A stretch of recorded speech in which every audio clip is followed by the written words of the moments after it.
Well, hello and welcome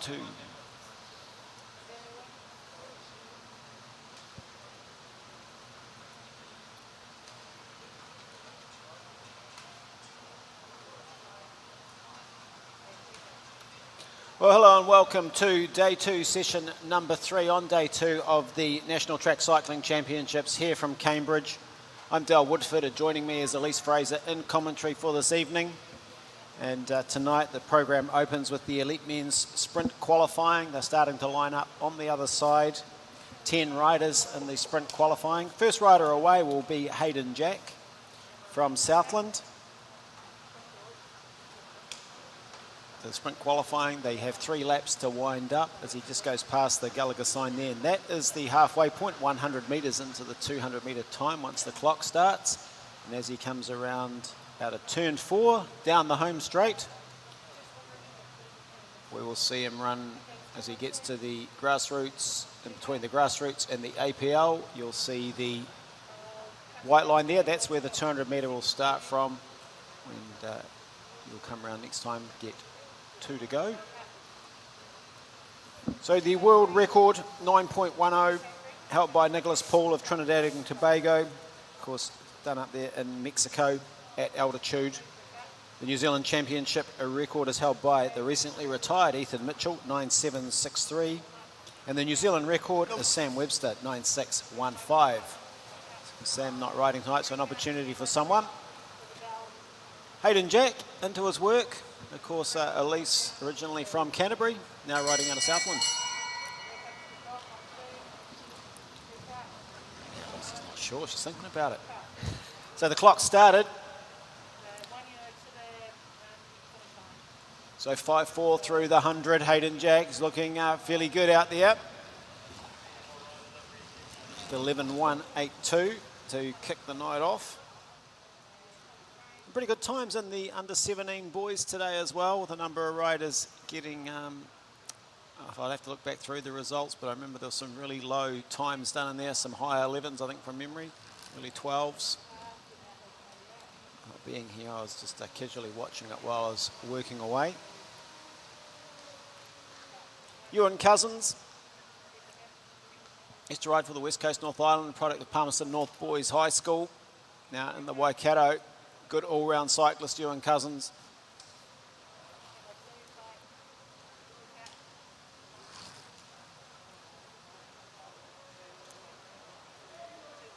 So they use the corkscrew shape of the banking to build up speed.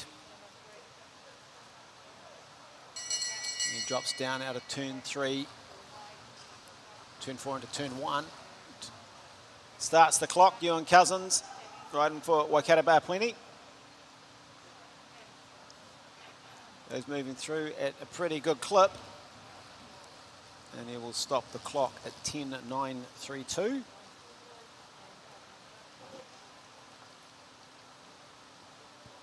So Nick Kurkazu won the kilometre time trial last night in 1 minute flat. He's ridden sub-10 second qualifying here before, so he'll be hoping for another good ride, of course, up against the likes of Patrick Clancy, Sebastian Lip, Sam Dakin, Bradley Knipe, so it's going to be tough at the business end. The last few riders in this elite men's sprint qualifier. Kao Lart from Tasman, rider that's come through under 17, under 19, now into the elite. Very talented all-round cyclist, very good bike handler. Kao Lart. Lots of skills tonight. You just got to go as fast as you can over the 200 and qualify. The double discs on. Aerodynamic, trying to get as much speed. You see the sprinters in qualifying use the double disc, but not in match sprinting. They'll have the solid disc on the back. So Kao Lart, what can he produce? The young man from Tasman. 5.3, the first 100. A 10.8, 2.3. So what are you picking, Elise? What's going to be the fastest time tonight? How close are we going to get to an under 10 second ride? Yeah, it's really exciting, Dale. There's lots of people that have been training hard. I know Sebastian Lipp and Dylan Day have been down in Invercargill with Sid coming down there. And as you said, Nicholas Kurkazu riding the sprints. It's traditionally an endurance rider. It's going to be interesting to see what he can pull out. Well, you would say he's the best all-round cyclist in the country right now with what he can produce. We saw him last night with that 1 minute kilo, as I mentioned earlier. He's already ridden a sub-9 here in the National Track Series. A sub-10, sorry, in the National Track Series. This is Reuben Webster, very well-performed young man who's just been getting quicker and quicker. He'll be really wanting to do a good ride tonight. He knows the track well. He's got the Avanti bike high on the banking. He'll know the lines perfectly. He knows exactly what he needs. So Reuben Webster drops into the racing line, starts the clock down the back, powering into it, drops the head down, starts staying nice and still, trying to get everything out. Good line around the corner. What can Reuben Webster produce over the 200? He goes top with 10.535.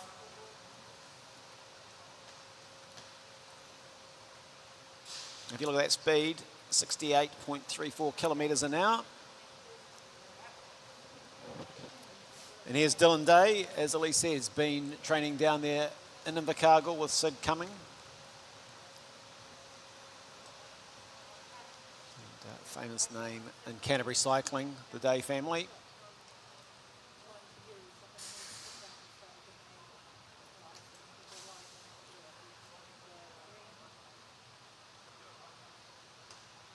So the riders from Christchurch, of course, have Denton Park, the outdoor track to train on. They spend a bit of time, like Dylan, down in Invercargill. Slightly different shaped track to here in Cambridge, but it means they can simulate that sort of 3-lap flying 200 and on the same size track at least.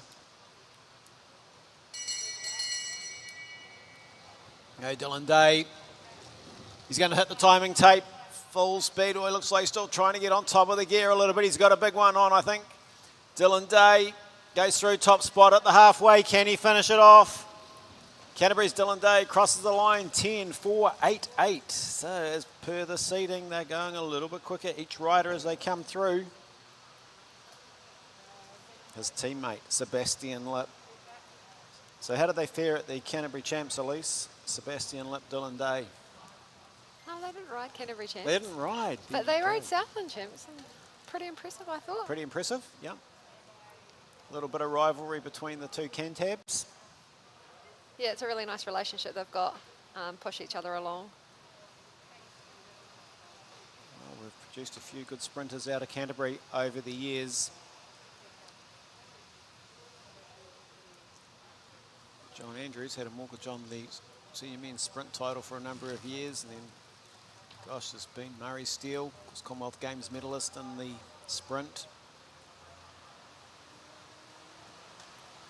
Willie Rastrick. So here we go, Sebastian Lipp drops in. They know they've got to produce everything in qualifying and they want to get the easiest ride possible in the next round. The third fastest, 10.537.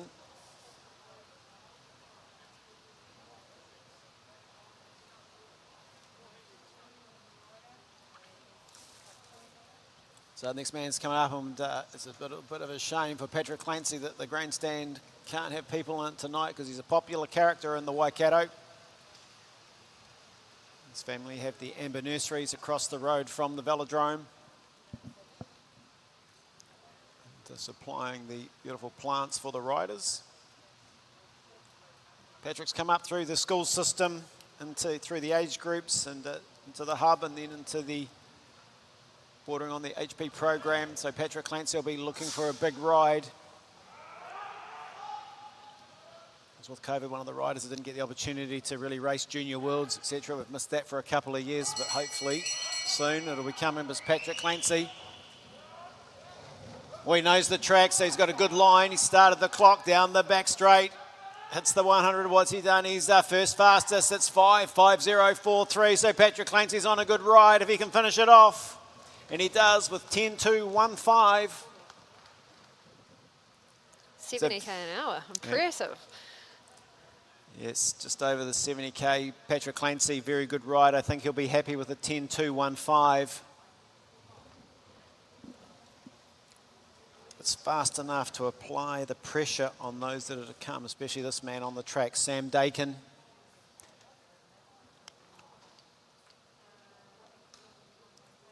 Been, of course, a national sprint champion. Rode the Olympic Games, was the starter, the first round of the men's team sprint.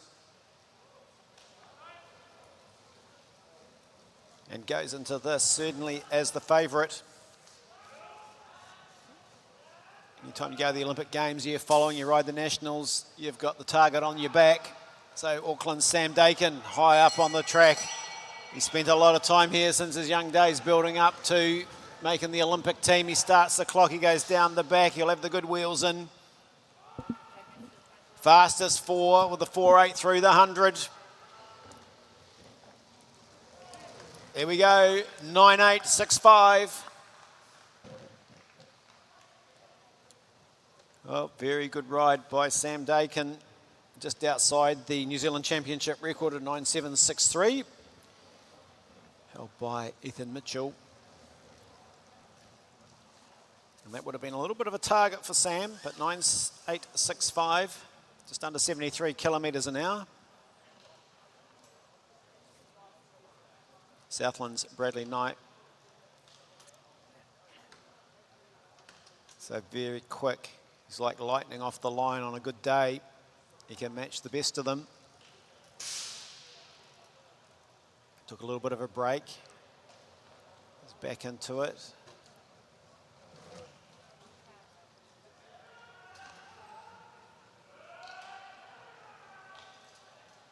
So Bradley Knight high on the track, another rider who's done plenty of laps around here.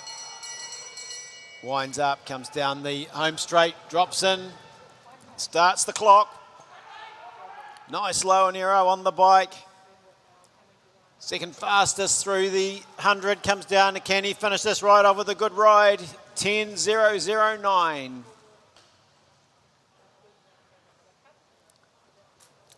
Well, nice. He'll be a little bit disappointed not to dip under the 10, but you can't get much closer. 10.009.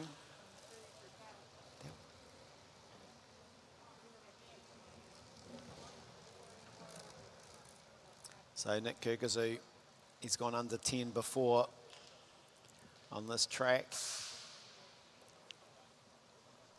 He's seen the time of Sam Dakin. He's going to have to go close to the championship record. Normally you would say for an endurance rider he wouldn't be able to do it, but this is Nick Kurkazu on the line and there's nothing really Nick can't do. He's been in good form this year. Of course was travelling part of the team for the Olympic Games in the men's endurance squad. Here he goes, top of the track, winds up really high on the bank and grits his teeth as he comes down. His mum, Michelle, she'll be on the edge of her seat at home. He starts it. He's going down the back, he kicks, he's just trying to get everything out of it, goes through, or he's just under the time of Sam Dakin, but he'll finish strongly. What's he going to be able to produce? 9.905. So very good. Sam Dakin, top qualifier, 9.865. Nick Kurkazu, 9.905. There we go. Bradley Knight with 10.009. Patrick Clancy, 10.215. Dylan Day, 10.488, rounding out the top 5. They will be paired up. The top qualifier will go through and ride, of course, the 6th rider. The quarterfinals, the fastest 6 to the quarterfinals, the rest to the first round. So the first 6 go straight through to the quarterfinals and the rest ride the first round. So it's got to keep up with the changes in sprinting. It's probably been like that for a couple of years, but at least you should have warned me.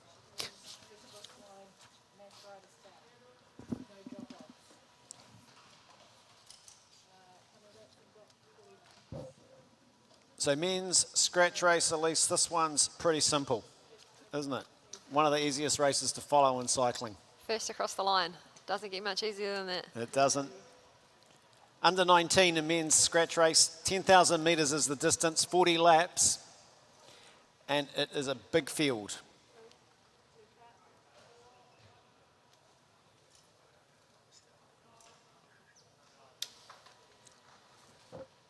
So we'll run through them as they roll up onto the track. We'll have riders starting down on the blue band, so they'll be the easiest ones for us to pick up first. Jonathan Fish, Mid-South Canterbury in the green. Matthew Davis in the colours of Waikato Bay of Plenty.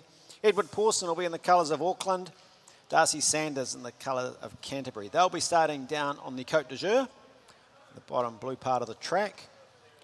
And then from the fence, a man who's been in sensational form, Joel Douglas, Jackson White, Oliver Watson-Palmer, Jack Gillingham, Austin Newell, Charlie Hegan and Marshall Irwood, James Lanigan, Lewis Johnson, Wilson Hannon, Ronan Sheeran, Mary Morrison, Jesse Willis, Kyle Atkin, Tom Kerr, Devin Briggs are the riders that will be taking the start line for the 40 laps. This is going to be, if like most in the 19 men's bunch races, aggressive, Elise? Yeah, I expect it to be extremely aggressive.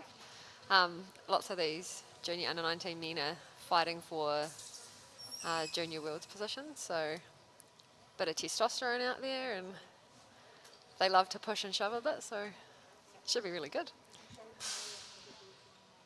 So we saw it last night, attacks, breaks, there we go. Joel Douglas, Jackson White, Oliver Watson-Palmer, Jack Gillingham, Austin Newell, Charlie Hegan, Marshall Irwood, James Lanigan, Lewis Johnson, Wilson Hannon, Ronan Sheeran, Maui Morrison, Jesse Willis, Kyle Atkin, Tom Kerr, Devin Briggs, and we'll head down to the bottom. That's the lineup on the fence. There we have Jonathan Fish, Matthew Davis, Edward Pawson, and Darcy Sanders. That's the field. They're lined up. They're in the hands of the starters. Brendan will give them the all clear. They roll away on a neutral lap. And then, as they say, it's on like Donkey Kong for 40 laps. First rider across the line will win.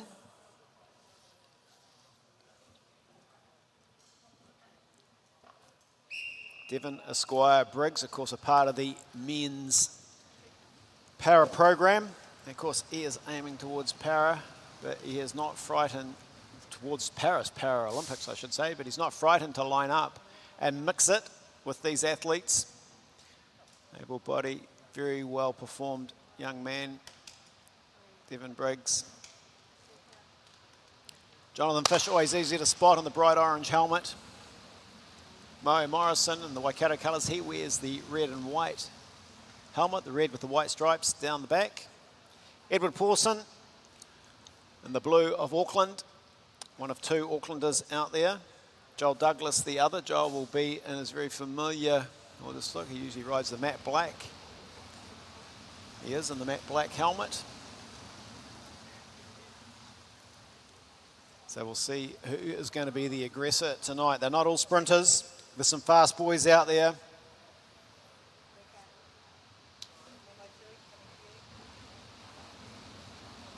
We watch them go through Waikato. Jack Gillingham just picking up the pace, has a little look over his shoulder, rider from Tasman.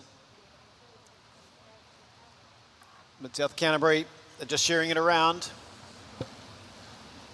Jackson White, Mid-South Canterbury moves up around the banking. Pace nice and steady.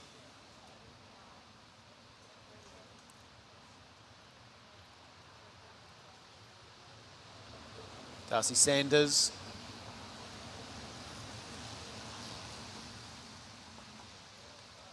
So at least you can see when they're strung out in Indian file, the pace is at a reasonably good tempo. When they bunch up 3-4 wide, it's just buttoned off a little bit. Yeah, these boys aren't afraid to start hard.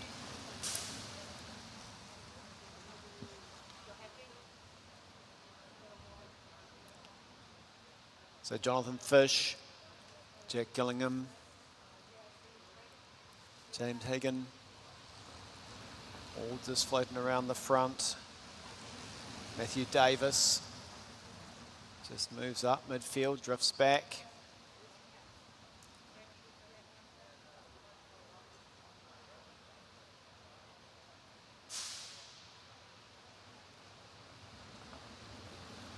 Riders just have a little look over his shoulder. Devin Briggs moves up.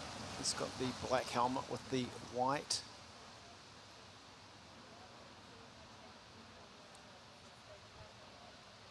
So the bunch still reasonably compact.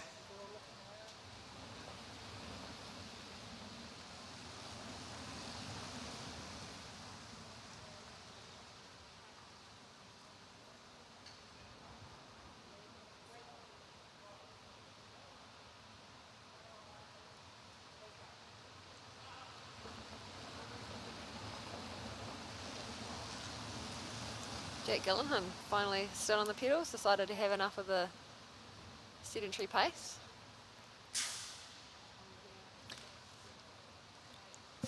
Yeah, so we see Devin Briggs moves up. James Hannigan moves to the back as Mid-South Canterbury. That's Jackson White moving down the back. Edward Pawson tucked in behind him. So Pawson takes over on the front. They're going to come past us with 29 to go. They've got through the first 10 pretty quick. Jackson Wright rides in number 67 in the bright green and black of Mid-South Canterbury. So a little bit of a gap already in the field, but as it just eases up a little bit, that's Joel Douglas, number 61. He'll go into this as probably the hot favourite, along with Jonathan Fish, Jackson White, Mary Morrison. We haven't seen Mary yet pop out. He's there, he's sitting midfield. You can spot that red helmet with the white stripe.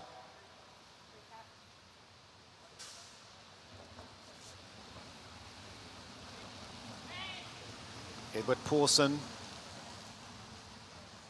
decides to try and keep the pace on, keep it a little bit high. Devin Briggs sits there, just back in third position, takes over on the front as they roll through, keeps the pace high. Lewis Johnson, that'll be the big man, Ronan Sheeran sitting in behind him. So Ronan Sheeran looks over his shoulder. It's Edward Pawson sitting there, Darcy Sanders. Southland with a number of riders in here as it just bunches up, pace drops off a little bit. Joel Douglas just controlling things at the moment, just dictating the tempo really. Mary Morrison swings up, goes, well, that's the wheel I want to follow. Joel Douglas, of course, Mary Morrison, very well performed rider across all disciplines of the sport. They're three wide as they come down the home straight. Southland, 75, rider number 75. Just having a little look over his shoulder, Jesse Willis. All similar size, it'll be a good TP team. They're all pretty fairly tall, nice and consistent. So it's Jack Gillingham, Matthew Davis, Edward Pawson, Charlie Hegan. So just a little bit of a lull, Lisa. Sometimes this is a good time for someone to launch an attack when they're all looking at each other a little bit. Yeah, that's right. Definitely when the pace eases up, it gives the opportunity for someone to come around the top. It looks like someone's going straight through the middle. That's Joel Douglas. Joel Douglas goes with Maui Morrison, so the field will have to react. If Joel Douglas has made the move with 22 to go, he'll come around, it'll be 21 as he comes past us. Maui Morrison has a look, goes, well, we might as well keep it going. 69 from Southland, trying to get across, that's Marshall Irwood. Irwood joins them. Lewis Johnson puts in a big turn. Look at that going down the back. Lewis Johnson's closed it up. He's a boy with a fair bit of form. Lewis Johnson closes it. Next trip to China, at least we need to take Lewis with us. He speaks fluent Chinese. Fabulous, we need that. Seeing some more gaps in the field appearing. Yeah, the elastic starting to stretch. Jackson White opens it up a little bit. Jackson White just wants to keep it on all of them. Watson Palmer, another really well-performed rider from the Waikato. He swings up. They all move up. Matt Davis goes up as well, and we go back to 4 wide as they go across turn 3, coming into turn 4. Jonathan Fish goes, we'll keep it going. Edward Pawson, Lewis Johnson. Charlie Hegan, there you go. They've opened up a bit of a gap. And they've opened up a big gap, so the West Coast North Island rider says, well, I'm not chasing, so what are we going to do? They're all having a little bit of a look. Don't have a meeting about it, boys. Get the crochet club together and start knitting. Go off the front. There you go, they're sorted now, but Jackson White's gone. Well, I'm going to get across here. Joel Douglas is going with him. Edward Pawson's going to keep it going. Ronan Sheeran They're going to make it hard for Jackson White. Joel Douglas. Sheeran goes down the back. Joel Douglas, he's having to burn a fair few matches. He's going to get across. Jackson White, Joel Douglas join the front group. Also coming across is 87. I think that'll be, was it 67 it could have been? No, Jackson White's across there. It might be Jack Gillingham going across. Now Morrison's having a look around. There's not a lot of help coming there. There's the bike race up the track at the moment with 14 to go. Edward Pawson leads. They go past a couple of riders just being lapped down the back straight. Edward Pawson swings up, Ronan Shearing swings up. The Mid-South Canterbury riders go, oh, we'll just keep it going. Jackson White, Jonathan Fish, Joel Douglas, Lewis Johnson. Now the Canterbury men, you want to close that down because that would be a pretty good national team's pursuit team if they put their heads down and went for it. Lewis Johnson moves up. Well, it's blown apart. We said it would be aggressive with 12 to go, and they're spread all over the velodrome right now. Here's a little bit of a lull, and some of the riders come back. They'll be grateful for that, but Jackson White goes down the back straight. I'll pick it up a bit. Now Lewis Johnson just cruises through. Look at $1 million, Lewis Johnson. Just cruising. Jackson White drops down and follows him up the track. Joel Douglas will do the same. Jonathan Fish, Edward Pawson. Charlie Hegan, he is riding well. The Canterbury rider out there just covering everything, keeping himself in the mix. Elise, you'll be pleased to see that. Love to see a good Canterbury rider up there. At 10 to go. Dangerous time in the scratch race. 10 to go. Lewis Johnson drops down. Knows if we just keep the pace ticking on, the elastic has been stretched. It snapped for some of them in a big turn with 8, 9 to go. It could do it again. Lewis Johnson, Edward Pawson. If he could bite the handlebars, he would. He swings up. Jonathan Fish. Every Jackson. time the race settles down, someone attacks. These boys just aren't waiting around. They're not. It's good to see the aggressive nature of the race. So just moving up, flicking the arm. That'll be Oliver Watson-Palmer, 87, with the all-white helmet on, the Waikato colours. He'll be dangerous at the finish, and straight away again, Edward Pawson. They're all looking at him to close the gap, and they let some riders float off the front. Now there's some big hitters in the back group, so good opportunity. Who's willing to close us down? So, Oliver Watson-Palmer. Yeah, Oliver Watson-Palmer Hurting. goes well. We'll just keep the tempo going. We won't want to let them float away that easy.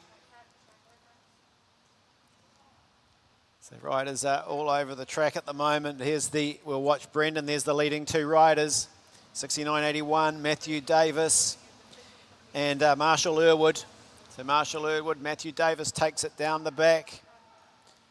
That's a good opportunity. Maui Morrison does a little turn. Ronan Sheeran just goes through to the front. He won't chase down his teammate, and it's Jackson White, Mid-South Canterbury. Edward Pawson's recovered a little bit, as has Charlie Hegan. Jonathan Fish brings them through in the orange helmet. 5 to go. Elise, who's your money on? This is exciting, Dale. Joel Douglas is always going to be interesting. I know he can pursue well, but he didn't do the kilo last night, so saving his legs perhaps. Yeah, he's saving himself. He's Jonathan Fish, Jackson White looking pretty good as well. Lewis Johnson, he looks like he could just ride away from them at any time. He just floats off the front, has a little look over his shoulder. There's Joel Douglas, Ronan Sheeran, Oliver Watson-Palmer. So they all have a little bit of a look. 3 on the bell. A dangerous time in the scratch race. Really dangerous now with 3 to go. Lewis Johnson's just riding on the front, looking comfortable. Jackson White's making a bit of a run 4 back. Then we have Joel Douglas poked a little bit further back. The white helmet glued to him is Edward Pawson. Big move down the outside. It's Jonathan Fish. So Lewis Johnson has to get out of the seat. It's going to come around and get So the bell lap. Bell lap.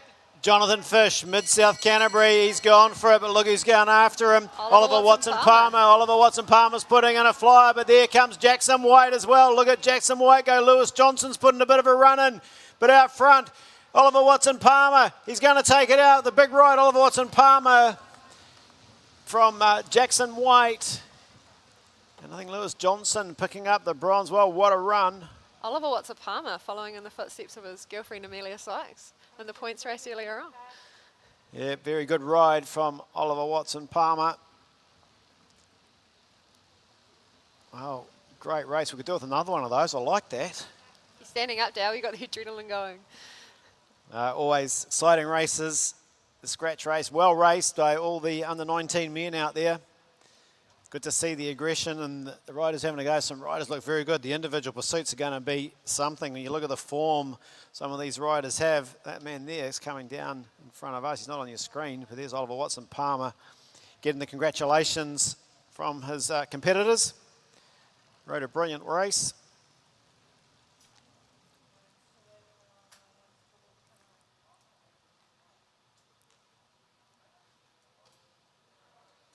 So, Jonathan Fish. Great ride from Jonathan Fish. Love the way he attacks a race.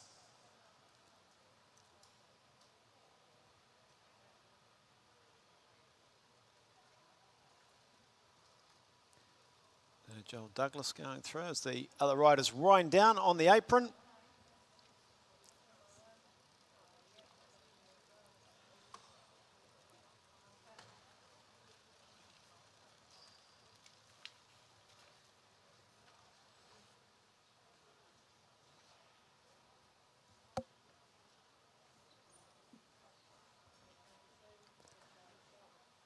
So we'll just be setting up as the riders come off the track.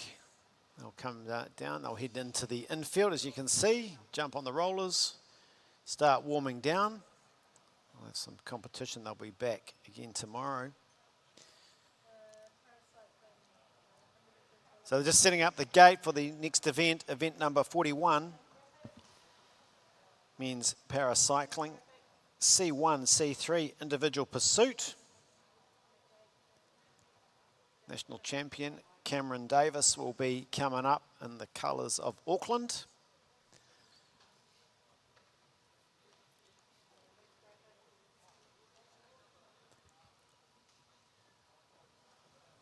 Great to see Cameron again at these championships. Always looking to improve, go faster. I'm sure everybody watching here on Sky Sport Next knows the story of Cameron. If you don't, just go look it up, search Cameron Davies. You'll know, you'll learn what he's been through.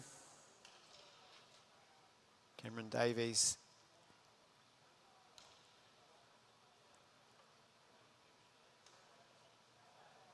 Big part of the Sacred Heart College program in Auckland.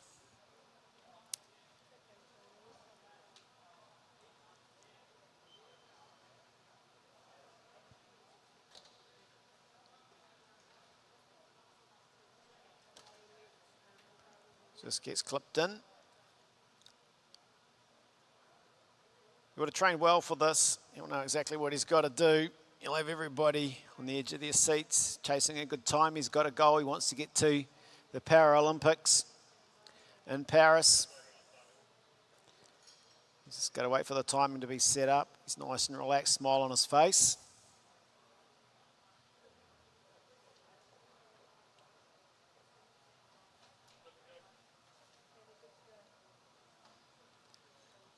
So he's got the all clear from the timing, 10 seconds.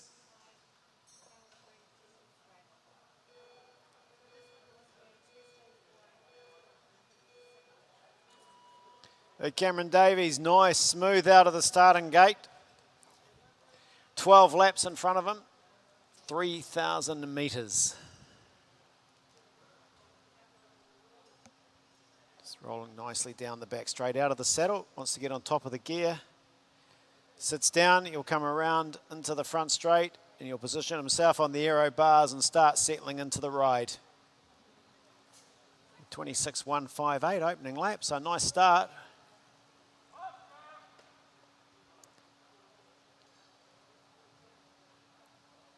The individual pursuit, at least, it can be a lonely place. I think it's worse than a long road time trial going around in circles.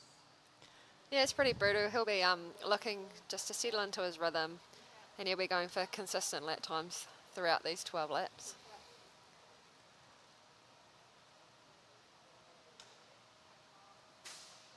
So you know if Cameron's feeling comfortable, he sometimes will move a little bit on the seat, but he won't rock and roll too much. He's got nice smooth position, focuses on the black line. He knows that's the shortest way around the track.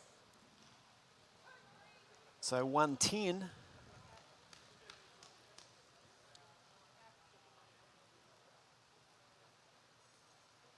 Next time past us, he'll have 8 on the board, so 4 down. He's trying to listen to what his coach has to say. Concentrate. It's really hard for him to concentrate and hold that position. If you, like I say, look at what Cameron's been through. I remember his first visit here after his accident. We got him on the trike with Eddie Dawkins, and he just absolutely loved it, and we couldn't believe that. Well, I couldn't believe that. Not too long later, he was back on riding around the boards. He works extremely hard.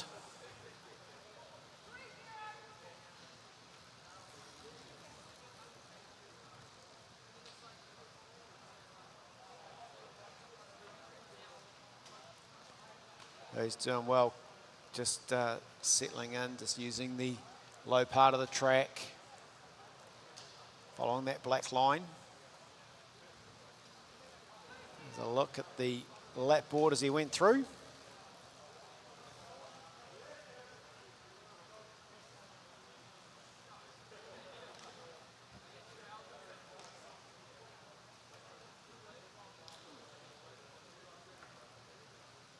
So 5 to go.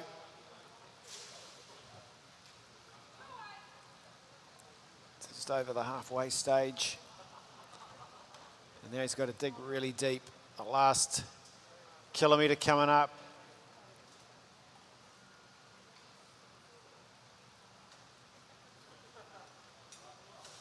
So normally the crowd would be right behind him. So if you're down there in the infield, cheer him on. 4 laps, 1,000 metres left to go.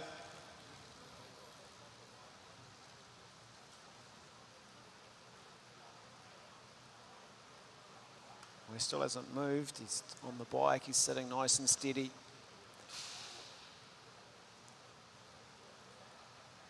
Just 3 more laps, Cameron. Keep it up.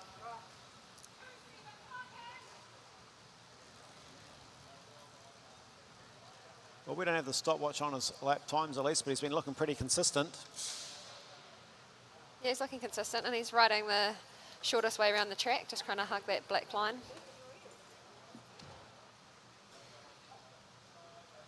2 laps to go. 500 metres left. Cameron Davies.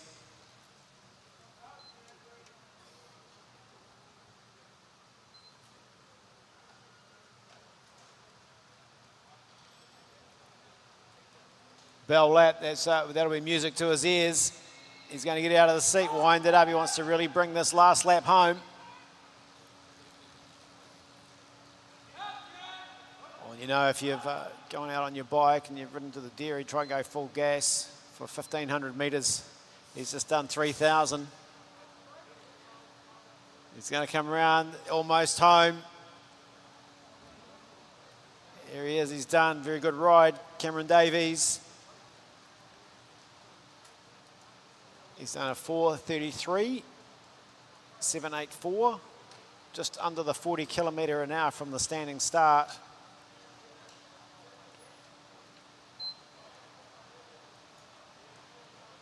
Well done, Cameron. Great ride. 4:33.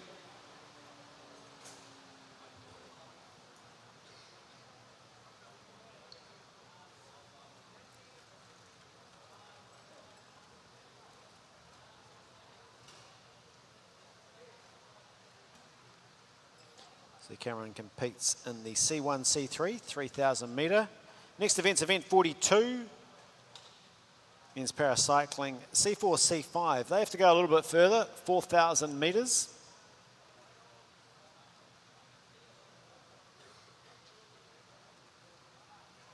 Five riders chasing the 4,000 metre individual pursuit title. Starting off, Lindsay File. Para men's C4, C5, 4,000 metre individual pursuit qualifying.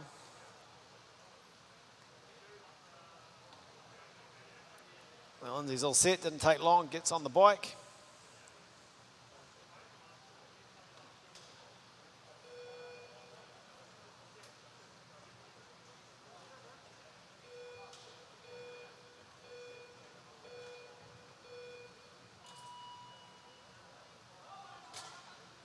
Yeah, good start from Lindsay. He's got away nicely. One of the hardest parts for the para-athletes, depending on their disability, is getting away from the starting blocks, especially when you're held in there. You've got to get the momentum with your own power, your own propulsion. And Lindsay's settled in. He's on the aero bars. He's got 15 to go as he comes past us. 4,000 metres is the distance. He'll certainly be chasing a PB here on his home track. Lindsay well known to many in the athletics world.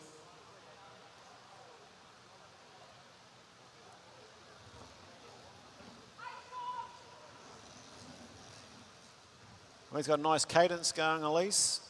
Certainly sitting on top of the gear. Yeah, it's nicely over that gear, Dale. He's moving along well.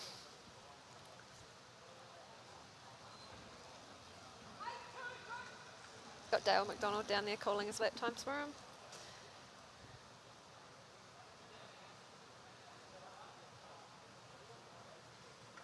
So I always wonder, with the individual pursuit, the coach is down there counting the lap times, but when I watch them swimming, I don't see that, you know, they just go length after length after length, known and judging their pace. How come we have to tell them how fast they're going? At least, what's the strategy around that? It depends what the rider's strategy is going into the race, but as I said before, most of the riders will be looking to sit on a certain lap time, which will give them a time at the end of the race. So I just had a look down there. I think he's sitting around the 18.8 second a lap mark. That's getting along pretty well, 18.8.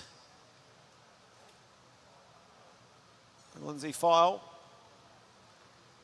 This is a tough race, Dell. If you go out too hard at the start, you've got to hang on at the end. Yeah, you generally never win a 4,000 metre individual pursuit in the first 3 laps. Judging that pace.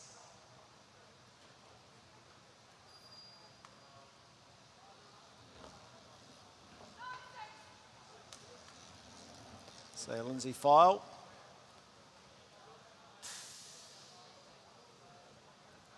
They're still looking really comfortable. Nice cadence.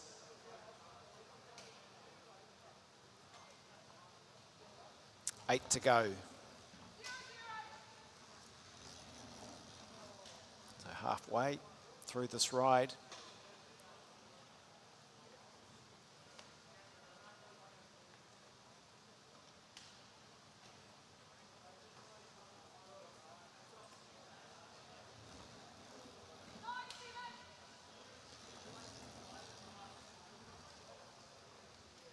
So still looking nice and still on the bike.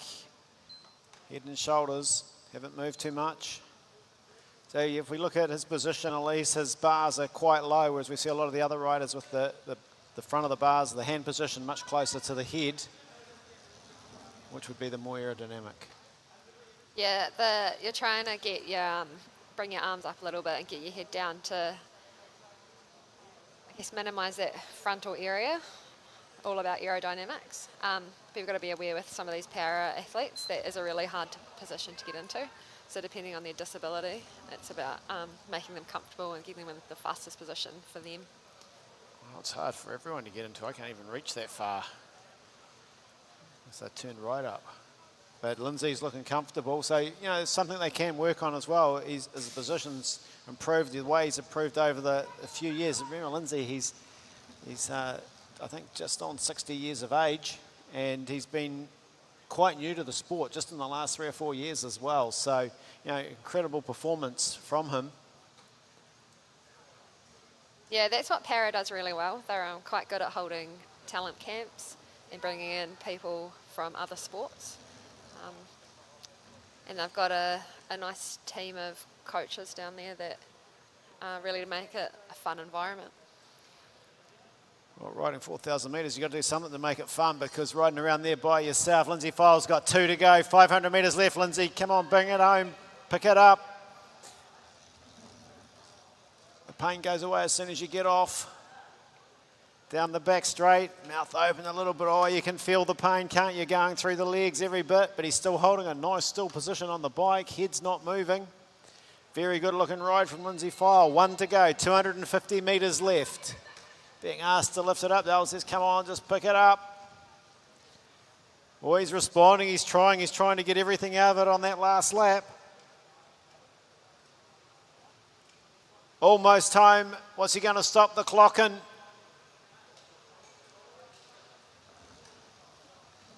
Looks like you could keep going. Very good ride from Lindsay File. And we'll have a look at the scoreboard. There we go, 5:23.005. 44.5 kilometres an hour for Lindsay File. It's a good ride. 5:23.005.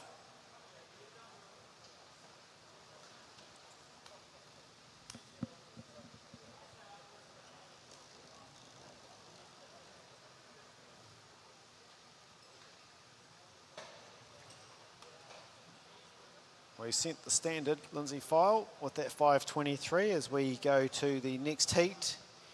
2 riders. We'll have Nick Blenko.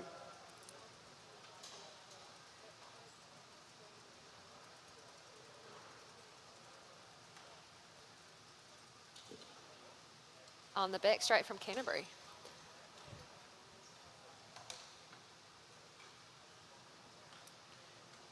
So Ian Edwards from Canterbury in the back straight. Nick Blenko on the blue colours of Auckland in the front straight. And he had a little bit of a break, and it's great to see him back. Yes, he helped us out a little bit last year in Southland, and I heard him the other day giving his experience as a para cyclist and commentating on the ride. So Nick.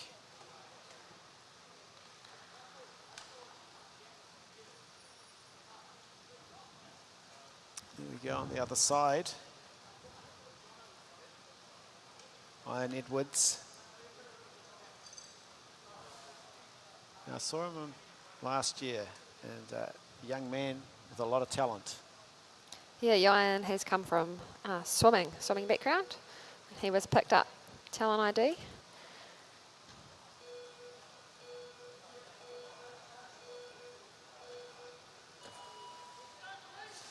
So both riders underway. Nick just able to get out of the blocks. Oh no, we've got a false start, so they'll come back around. Looks like Ian has pulled his foot. Oh no, got it back in.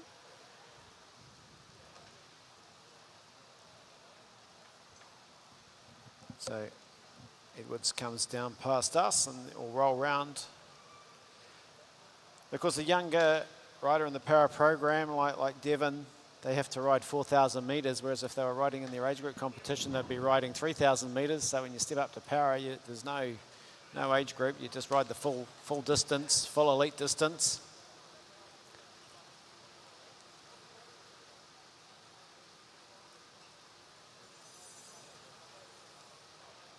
So Nick, there's Nick there, just getting things checked. Something that wasn't quite right by the looks. So the mechanics checking things out.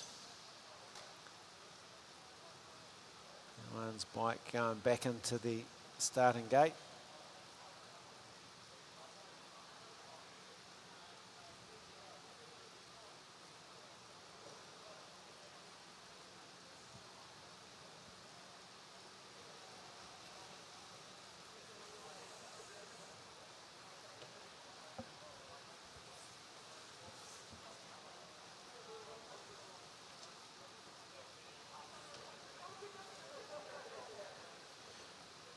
So we're seeing Nick Blenko there just getting himself set.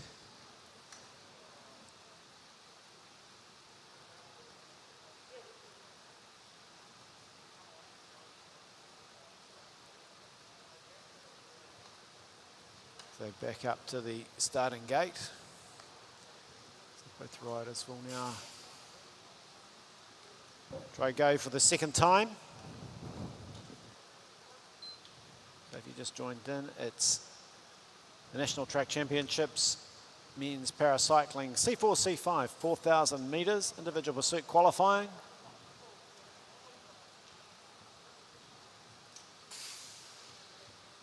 Ryan Edwards gets himself clipped in once again. Lets the official know that he's all set to go. Ryan Hollow's just having a close look at Blinko, making sure he is set up. It'll be something to do with the handlebar, the grip on the handlebar. Might be trying something new and just getting that set. He's got to be able to start in that position and then transfer to the aero bars.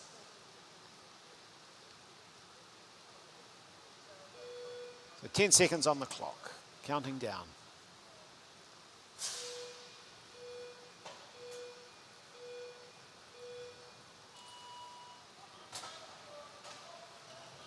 So this time, both riders, no, Nick's got a little bit of problem with the handle. I think he's got it unclipped. He's got to get onto the, off the base bar, up onto the aero bar. He's having a little bit of difficulty with that as we follow him around. A nice camera shot. Ryan Edwards is settled into his ride. So we go, Nick's got, I think now he's, yep, he's got unclipped and, well not unclipped, he's kind of managed to free his hand off the base bar. And now he settles in on the aero bars. And very tricky thing to do, Elise, down on those base bars, starting, having the clip on there and then having to free it and get up onto the aero bar position. Yeah, it's difficult sometimes, even when you don't have a clip to manage. A lot of skill, amazing power and strength from the para athletes, the things they have to overcome to get out there and ride. And Nick's travelling nicely. Ryan Edwards, Nick Blinko, 4,000 metres. Yeah, they're both nicely into their work, both finding their rhythm well.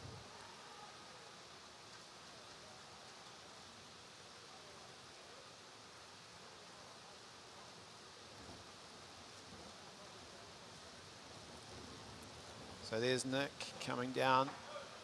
We'll have a look at the lap board. They're cruising along nicely. Nick's just about on the same straight now as Iron as we watch Iron go around turn 3, coming into turn 4. The young man from Canterbury, as Elise said, came from swimming. Rode impressively last year down in Southland, and he's looking even more accomplished here in Cambridge.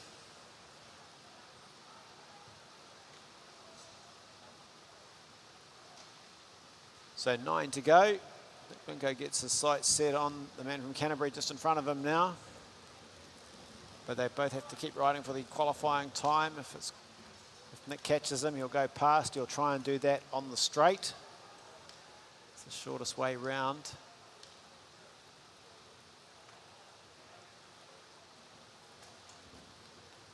So 8 laps to go.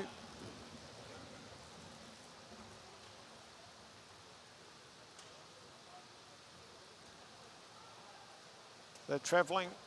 Both riders are looking very comfortable out there. Nick's just managing to come around over the top now. He'll pass. Well, and that'll give him something to chase. That might be able to push him to a PB time. Nick Blinko looking like he hasn't been away from the sport at all, Elise. No, it's looking really impressive out there, Dell.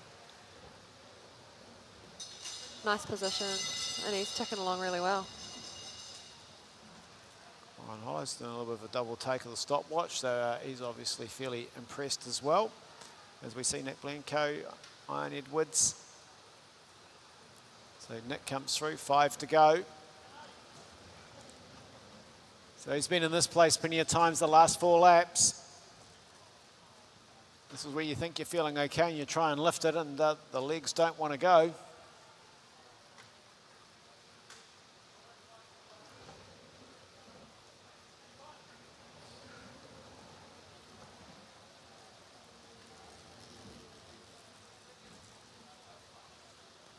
So Nick will come around with 3 to go. Looking comfortable, nice and low on the track.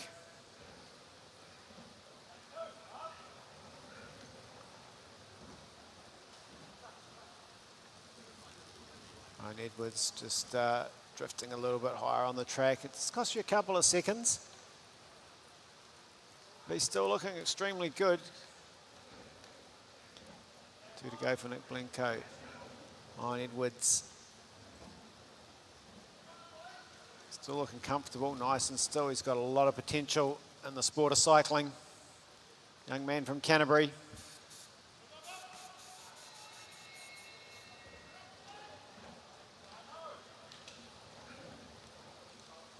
So Nicky's had the bell. We'll be looking to see what he can stop it at. He's still on top of the ride, still looking fairly comfortable. It's nice position on the bike. And we'll be looking up, see what he stops the clock in. A 4:57 provisionally. We'll wait till we can get a shot of the scoreboard after Eon comes around. Now, still a very good ride by him. As he comes around, and he will finish the 4,000 metres, the young man from Canterbury, with a 5:14.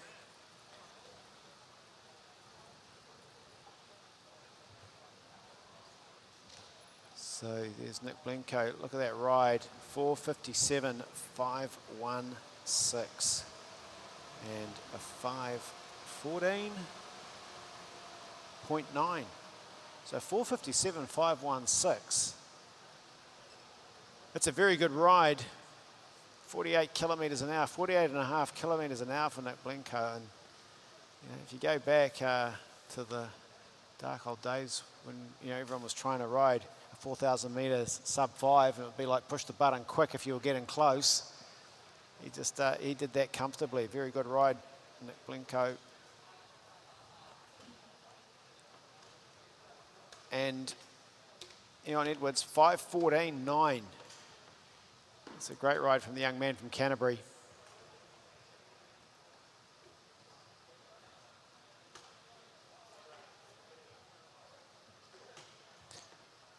So Nick has put a big marker in the sand, a very big one with 5:57.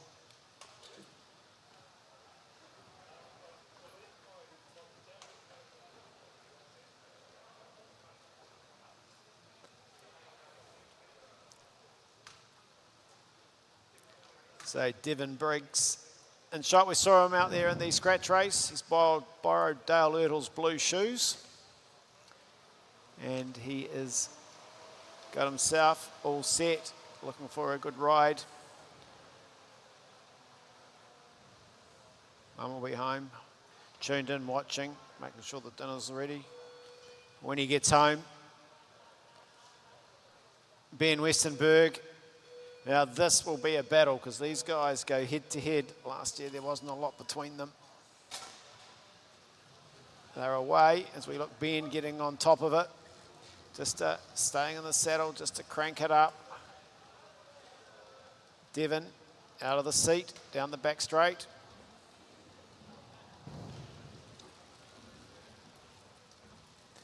Both riders chasing spots at the Paralympics in Paris.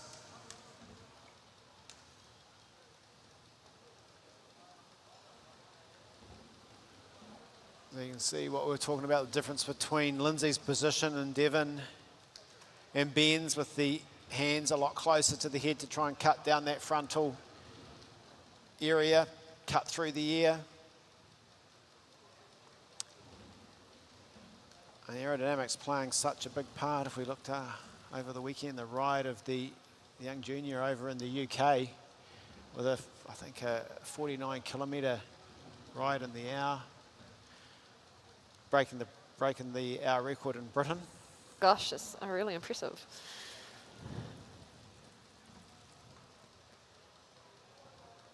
Both of these boys into their work nicely. Both of them are really on top of the gear and their legs are going well. They are, that's what we want. You want your legs to go well in cycling.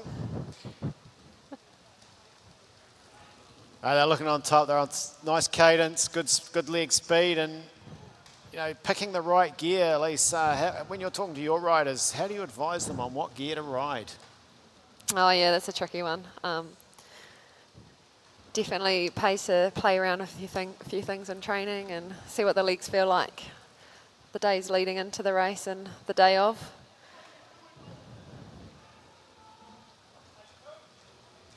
So we watch Devin come around. Ben coming around, both in the Waikato colours. Ben looking extremely good, tucked in nicely. He's got the advantage, but not by much at the moment. So Devin, he knows he's got a race on his hands. Ben also. They'll get 8 next time past us, 8 to go at the halfway in this 4,000 metre individual pursuit.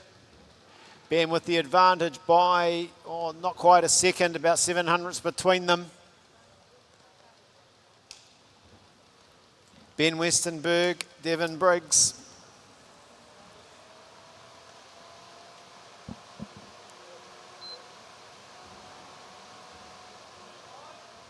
So Devin just keeps the concentration going. The head just maybe dipped a little.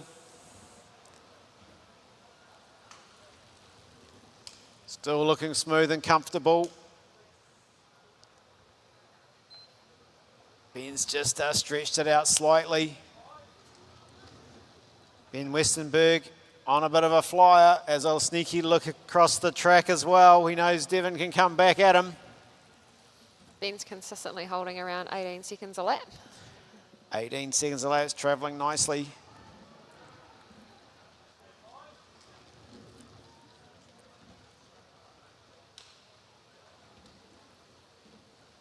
He's just edged out a little bit more. They're travelling great speed in this 4,000 metre. Devin would be riding in the 3,000 if he was riding in the age group competition, the 19 men's. Ben Westenberg. So I think they'll have the last 3 laps.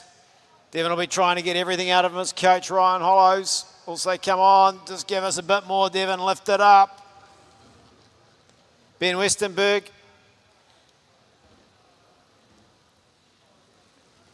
He's just holding that advantage, but there's not much between them. 2 to go. Ben goes through with 2 to go. Devin goes through with 2 to go.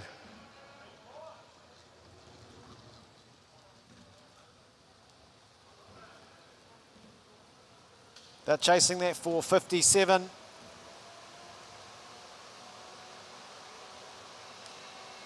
Bell lap for both riders. Ben Westenberg with the advantage over Devin Briggs. Ben Westenberg's looking very good. He's holding that advantage. Devin's trying to come back. Good finish from Devin Briggs, but Ben Westenberg is going to go through. Look at the time. 4:54 and 4:56. Excellent ride from both riders. Ben Westenberg, 4:54.1. He's got a big smile on his face. He looked up at the scoreboard and saw that, a 4:54.1. 4:56.383 for Devin Briggs. Very impressive ride.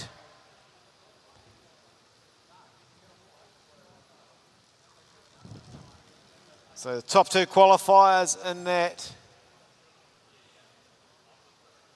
Ben can quite believe it. He's looking up there, having a good look at it as he come past. That's a great ride. 4:54.1 and 4:56.383 for Devin Briggs.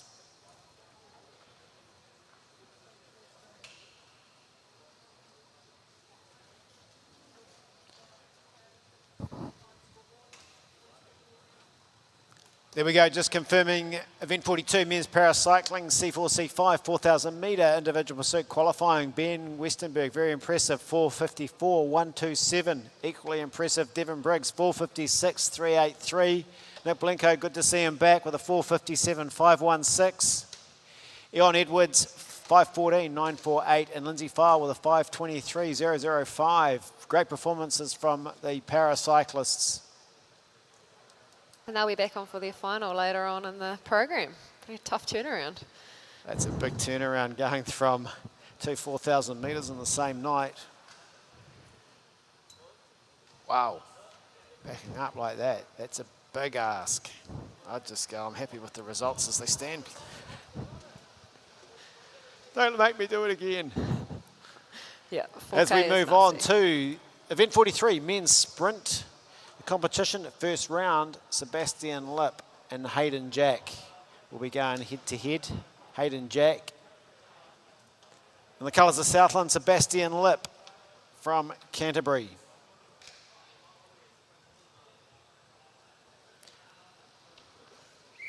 Well, they give each other the steer. The time doesn't matter. You've just got to be across the line in front of your opponent in this match sprint. Got to win to stay alive. Both riders know there's a lot riding on this first round.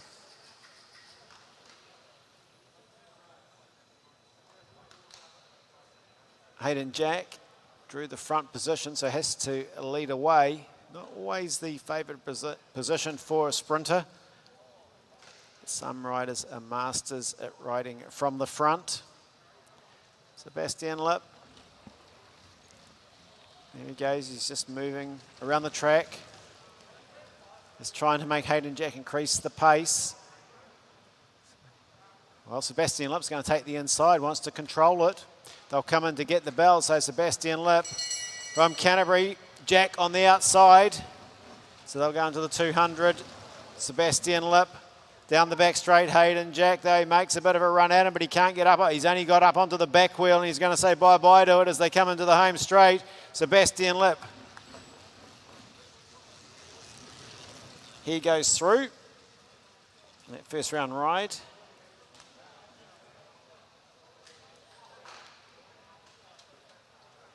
Well, you can't afford to take your opponent too lightly. There we go, just confirming that. Heat 1, Sebastian Lip from Hayden Jack.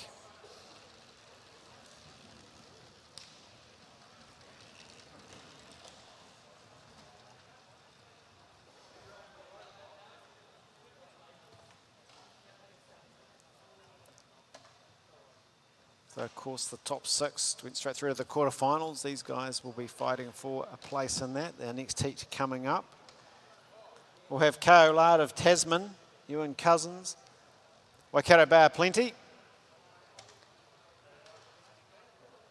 Well, anything can happen in sprint, but Ko Lard would have to go into this at least as the favourite to go through to the next round. Yeah, Ko's a crafty wee sprinter.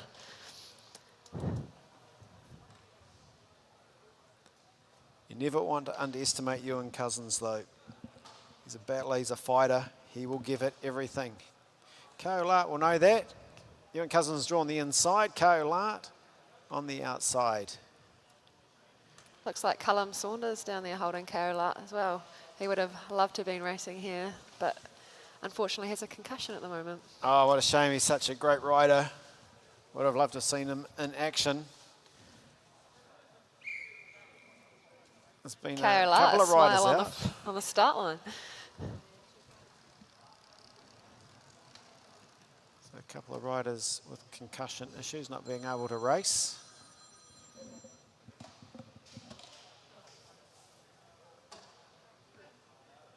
Ko Lard just sitting close. Now, a lot of the sprinters don't often do that, but it makes the front rider feel a little bit uneasy when you're sitting that close to the back wheel. You can't quite see where they are. Now he backs off, more like the true pure sprinter that he is.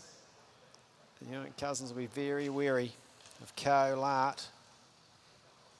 The team at Tasman with their fantastic new velodrome down there, and it's great to follow what Jason Craig and the team are doing, seeing the results and seeing the pictures and little videos from the racing down there on their new outdoor track. Fantastic facility, and good to see a number of riders coming up as they come into the bell. So Ewan Cousins, Ko Lard winding up a little bit higher on the banking. Now he drops down. Cousins in full flight down the back straight, but Ko Lard's going to kick up. Ewan Cousins kicks as well. He's not going to give away that inside position too easy, and he's going to fight him all the way to the line. But Ko Lard just a little bit too fast and too strong. goes through. So men's first round sprints. Ko Sebastian Lip taking out their heat. Just confirming that, Ko with a speed of 64.57.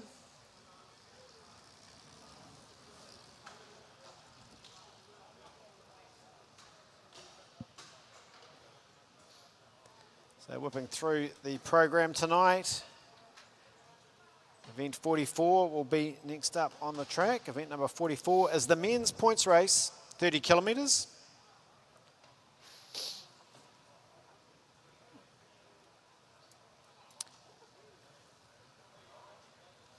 And 120 laps with not a massive field. It's going to be a fairly tough race. 12 sprints, a sprint every 10 laps, 120 laps, 30 kilometres in total is the distance.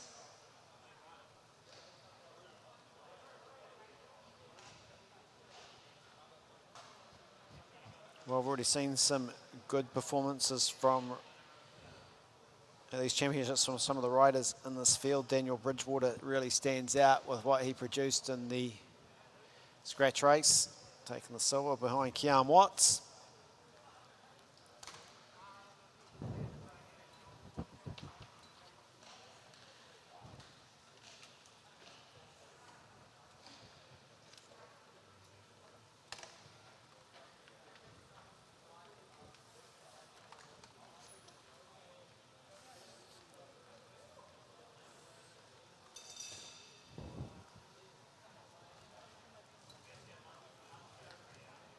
The riders make their way up onto the fence for the start. They look at the scoreboard, it's 120 laps. Thanks very much for joining us on Sky Sport Next. Dale Woodford and Elise Fraser bringing you the commentary this evening. As we see George Jackson, he hasn't had time to get to the barber. Lined up on the number 1 spot. Behind him is Kian Watts, who has been to the barber. Commentator from the earlier session. Hugo Jones. The colours of Canterbury, Kane Croup. He'll be looking for a good ride in this, along with Keegan Hornblow and the colours of Tasman. And we've got Southland's Two Guns Tom. He's ready to go, Tom Sexton. Hamish Keast. Dan Bridgewater looking for another medal in this. John T. Harris. Zach Patterson. Christian Rush from Auckland.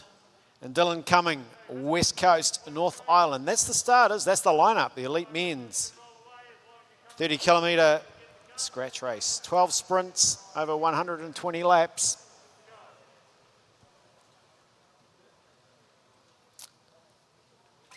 So remember, if you're sitting at home and you're wondering who the leader is or where the leading riders are, just keep an eye on the starter. Brendan will always point if there's any racing incidents. Stephen Holdsworth will hold the flag.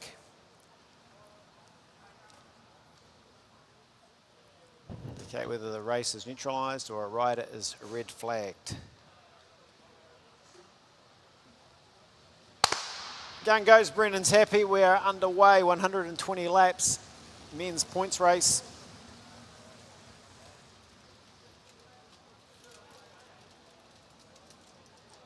Hugo Jones, Kane Croup, just getting things underway. Tom Sexton, Zach Patterson, Hamish Keast, Christian Rush, John T. Harris, Dan Bridgewater,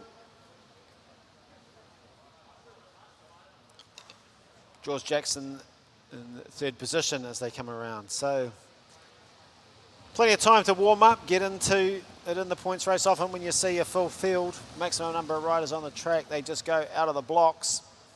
Tonight, with not quite the same numbers, if they go too hard too early, it'll break up. We might not have anyone left at the finish. So, Elise, tell us, who's the favourite? Yeah, there was a few games being played in the scratch race last night, so I'm quite interested to see who's going to lay it on the line. Kian Watts had a blinder, I'd say, in the scratch race last night, so definitely can't discount him. But I also think Tom Sexton will go in with a pretty strong plan, and he'll have something to prove tonight. Yeah, Tom Sexton, no doubt about it, he'll have a plan. I also think Keegan Hornblow is going to be one to watch out in the colours of Tasman. Oh yeah, Keegan loves to take a flyer, so Yeah. definitely have to watch that. He will be there or thereabouts. Then a couple of the young guys like Zach Patterson, Kane Croup, they won't be frightened to mix it up. George Jackson, he's been in good form as well, as he rides for the New Zealand Cycling Project team on the road. Got third in the scratch race last night. Didn't quite defend the title. I think it was the here. Yeah, I think most of these riders will be going overseas pretty soon after Nationals or after Oshis, so to ride for their respective road teams. So quite a lot of fit boys out there, I would think. Yes, Dan Bridgewater, he was looking very good last night as well. Went away, and if you're going to go on a break, Dan Bridgewater's a man you want to take with you. With a Rowan background, massive engine, and he's just developing and getting better and better and becoming a real threat in endurance men's cycling. Did a pretty polished kilo last night as well. Two very good performances last night from Dan Bridgewater, and he's just looking super comfortable out there again. He's on the black bike, top of our screen.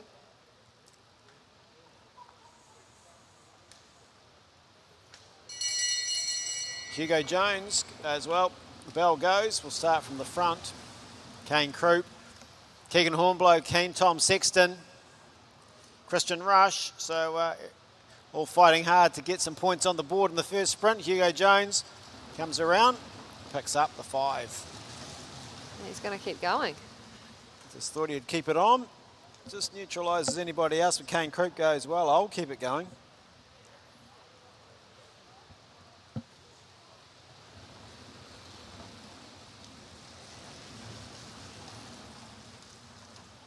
George Jackson as well. They've sprinted. We'll just see have they recovered. Was it a bit of a bluff to keep the tempo going? So it's George Jackson, Dan Bridgewater, Kane Croup straight away. Now there's 3 strong riders. Someone's going to have to react. Zach Patterson goes to the top of the track. You can see the distance on the screen. They've got about 15 metres.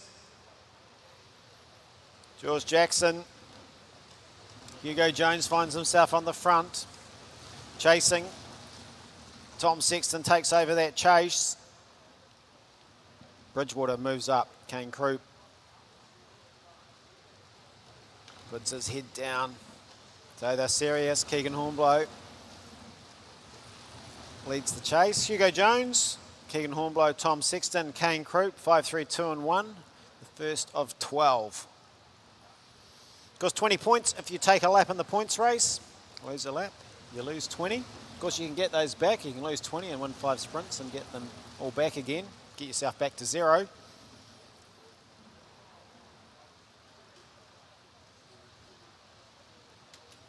So Dan Bridgewater has a little sneaky look over his shoulder.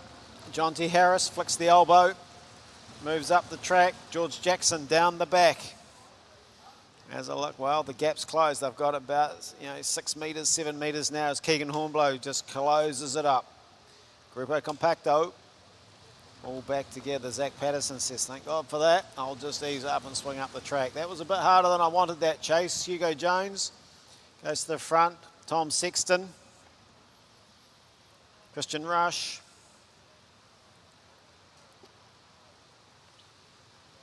Yeah, we've got a Hamish few of Keys. our best points races overseas at the moment, so this really opens the floor up for any one of these riders here. Always a good opportunity. Stamp your authority on the points race. Here's the bell, the whistle. The bell will go. The bell for another sprint. George Jackson takes a flyer. So down the back, George Jackson has a little look under his shoulders. Got the 5 in the bag. Tom Sexton, Christian Russ, Keegan Hornblow. George Jackson crosses the line. Sexton, Hornblow, Rush. That's where you got to watch out with Tom. He just can carry on, light it up. Of course, part of the men's 4,000 metre team's pursuit at the Olympic Games.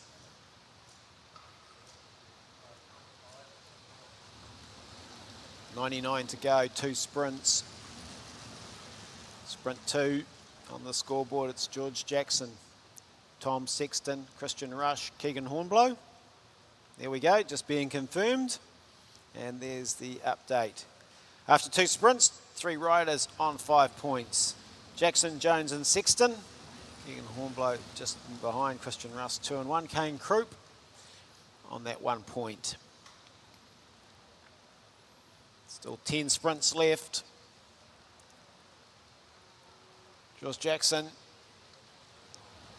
Well, the Wellington cycling program's going well. I saw a good number of their riders at the Masters performing well, and it's good to see how track cycling is alive and well in Wellington. George Jackson flying the flag here in the elite men. It's the points race. If you've just joined us on Sky Sport Next, we've had some individual pursuits, some sprint qualifying, first round of the sprints. This is the endurance men. Hugo Jones swings up. Hamish Keast. Jonty Harris. Jonty rode well in the scratch race last night. Be looking to go a little bit better. There's the scratch race winner, Kiam Watts, coming through. Moves up. Hasn't featured, hasn't tried in the first 2 sprints so far, so keeping the powder dry. Yeah, definitely a couple of ways you can approach a points race. There'll be some that'll go for consistency, just trying to pick up a few points every sprint, and some that'll save the legs a bit and try and get away and get that lap on the field. Go for the 20 points. Yeah, you've got to try and keep that scoreboard ticking over and then go with the move if someone goes, don't you? Because if someone goes and they've got no points and you've got 1 and you get that lap, you've still got that 1 point advantage. So it's all about just trying to keep the scoreboard ticking over. If you haven't got a point, try and get a point. We see Kiam Watts there on the scoreboard. He's in 7th with 0 points. That doesn't really matter. So are the other riders, a few of the others on 0 in the race. 92, George Jackson goes to the front. Keegan Hornblow very attentive straight onto the wheel. Christian Rush also.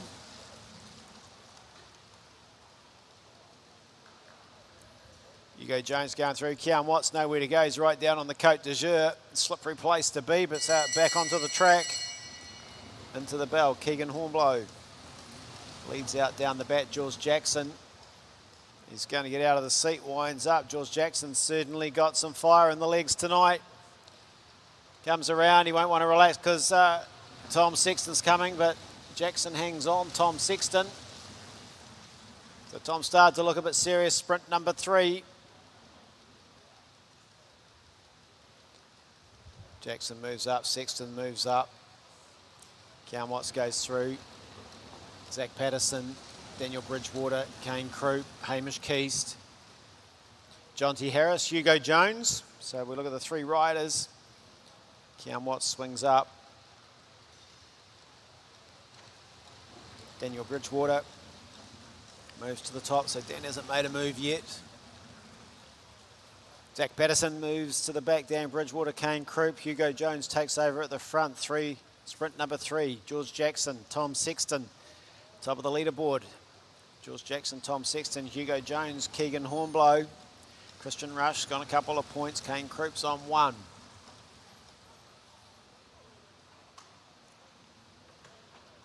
So they'll all be having a wee look at the scoreboard. It's tight. Tom Sexton sitting there in 2nd position on the scoreboard.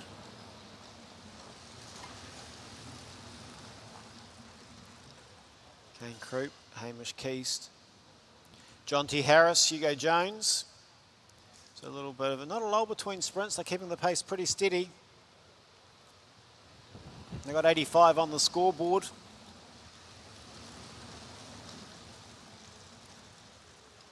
Double points on the last. No one's been able to get away yet. The 2 men in shot. George Jackson, Tom Sexton, 1 and 2. Kiam Watts, Zach Patterson, Daniel Bridgewater. So expect Bridgewater, Kiam Watts to be thinking about making a move at some stage in this 120 lap race.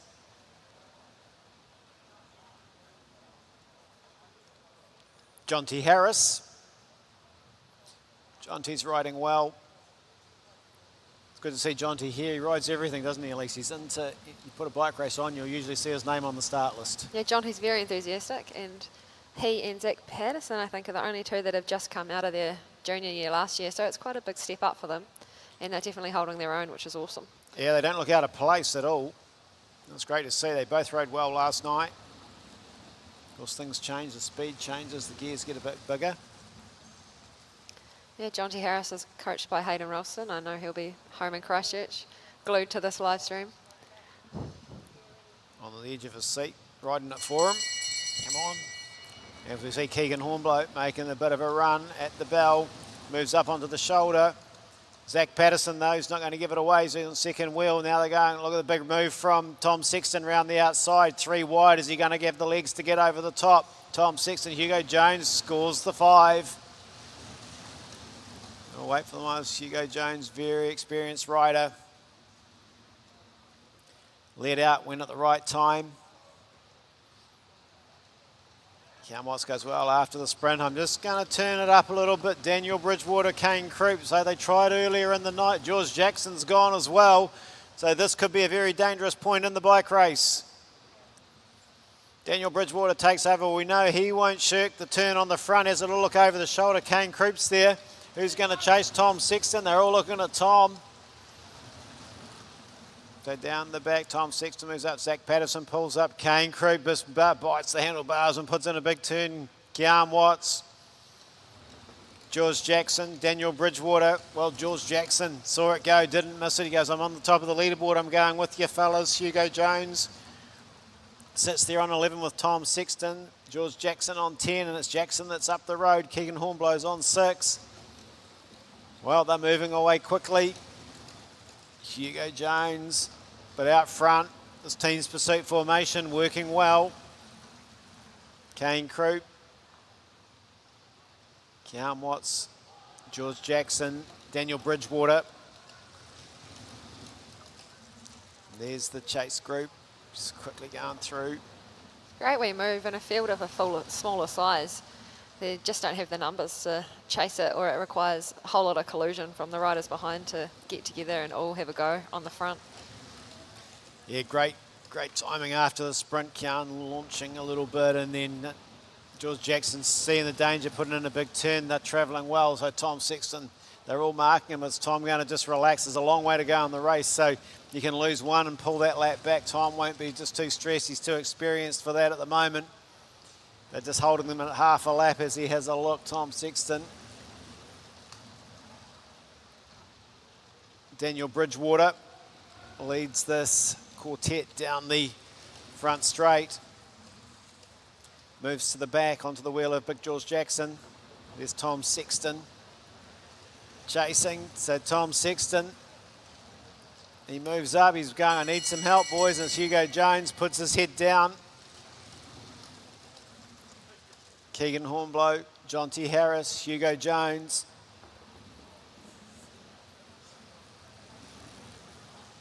So here's the sprint. George Jackson's going to take the points. Thanks very much. I'm not going to share them around. So there's George Jackson, Kian Watts, Daniel Bridgewater, Kane Croup, Zach Patterson. He's lost a lap, but he jumps on the back. He can do that.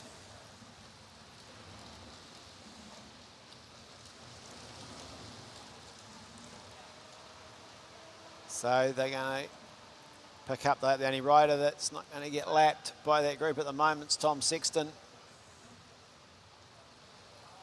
So that'll shake up the scoreboard, change things a little bit. But Tom Sexton still out there on the same lap. So he's the new leader of the bike race down the back straight. Tom Sexton of Southland. He's coming around. So there's the result of the sprints, 5, 3, 2 and 1. George Jackson at the top. With Tom Sexton. Yeah, Tom will be hoping that these boys don't know that he's out there still trying to get back on. Well, while he's out there, and if he can stay out there for a few laps, he'll get the 5 points and stay in the mix. Sitting there on 11 points, so certainly not out of the race, Tom Sexton. He can sit there all day as well. He knows what to do. George Jackson, though, he's had a look across and he knows what's going on. He hasn't missed it. Moves up the track. Kian Watts takes over. There'll be a shake-up on the scoreboard when the lap riders get amended. Tom Sexton. Well, if they ease off too much, Tom Sexton can pull a lap also. Keegan Hornblow doesn't want that to happen, so he's keeping the pace high. As we Sexton going through. 63 laps on the board. George Jackson. There's an update on the leaderboards. George Jackson on 35, Kean Watts 23 with Kane Croup, Daniel Bridgewater on 21, Hugo Jones and Tom Sexton on 11, Keegan Hornblow on 6. That's your top 7.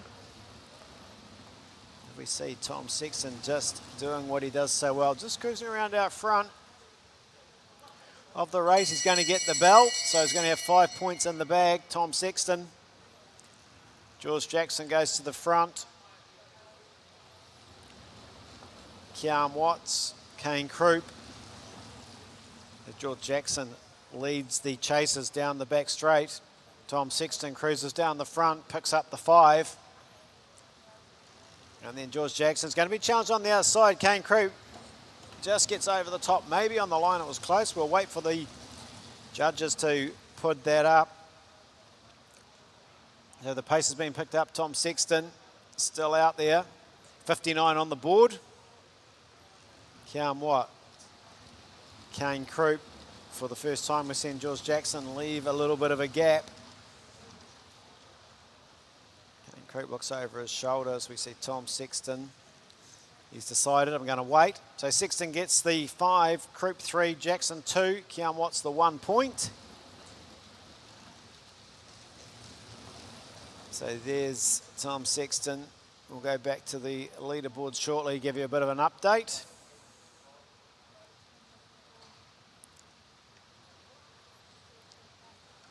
George Jackson on 37 points, just sitting 10 clear. Kane Croup's on 26. Tom Sexton back in the bunch with 56 laps to go when they come around. Still plenty of opportunity to lose some more, or for some riders to gain some laps in this race. Zach Patterson looked up at the scoreboard, drops down the young man. First year in with the elites. Yeah, it's a fiery pace out there. There's a few heads starting to drop. And we've lost a few riders. Yep, 1 or 2 dropping out. It's never easy, and when it's not a full field, there's nowhere to hide. George Jackson has got things under control right now. I'd love to know what kind of gears these boys are riding. George just seems to float along on top of it, and then he's still got something to push on when he's sprinting. It's pretty impressive. Yeah, looking comfortable, aren't they? Just go down there, and I think Keegan looks like he's on slightly lower gear, but it's always hard to tell. His legs looks like he's going a little bit quicker. As they settle down, with 53 to go.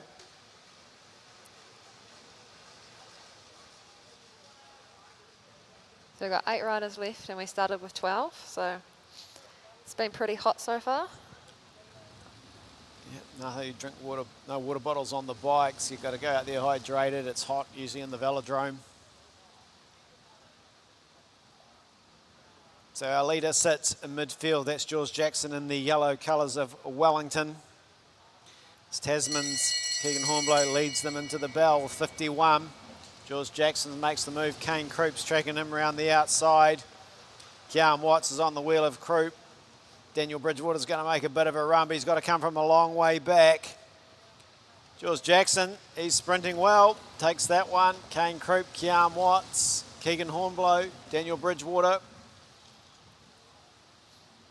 Tom Sexton, and a gap back to Hugo Jones, Zach Patterson. I thought Tom might have just put in a big turn there, might have gone for it.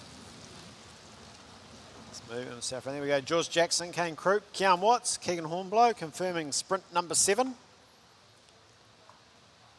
7 of 12. 42 points, top of the leaderboard. George Jackson, Kane Croup's moved himself up into second on 29. Kean Watts, 26. Daniel Bridgewater, 21. Tom Sexton on 16. Hugo Jones, 11. Keegan Hornblow on 7. So George Jackson, well, The account's got plenty in it at the moment. He's just got to cover everything. But a good battle for the minor placings. Plenty at stake for these riders. Dan Bridgewater, he'll be thinking about how can I get a medal, make it 3 medals from 3 races at these national championships. Just got to score some points. He checks the scoreboard, glances up as he goes through, follows the wheel of Kian Watts. So Tom Sexton, Kian Watts, Daniel Bridgewater, George Jackson, as Elise said, just floats on that gear up onto the wheel, covering everything tonight in the points race.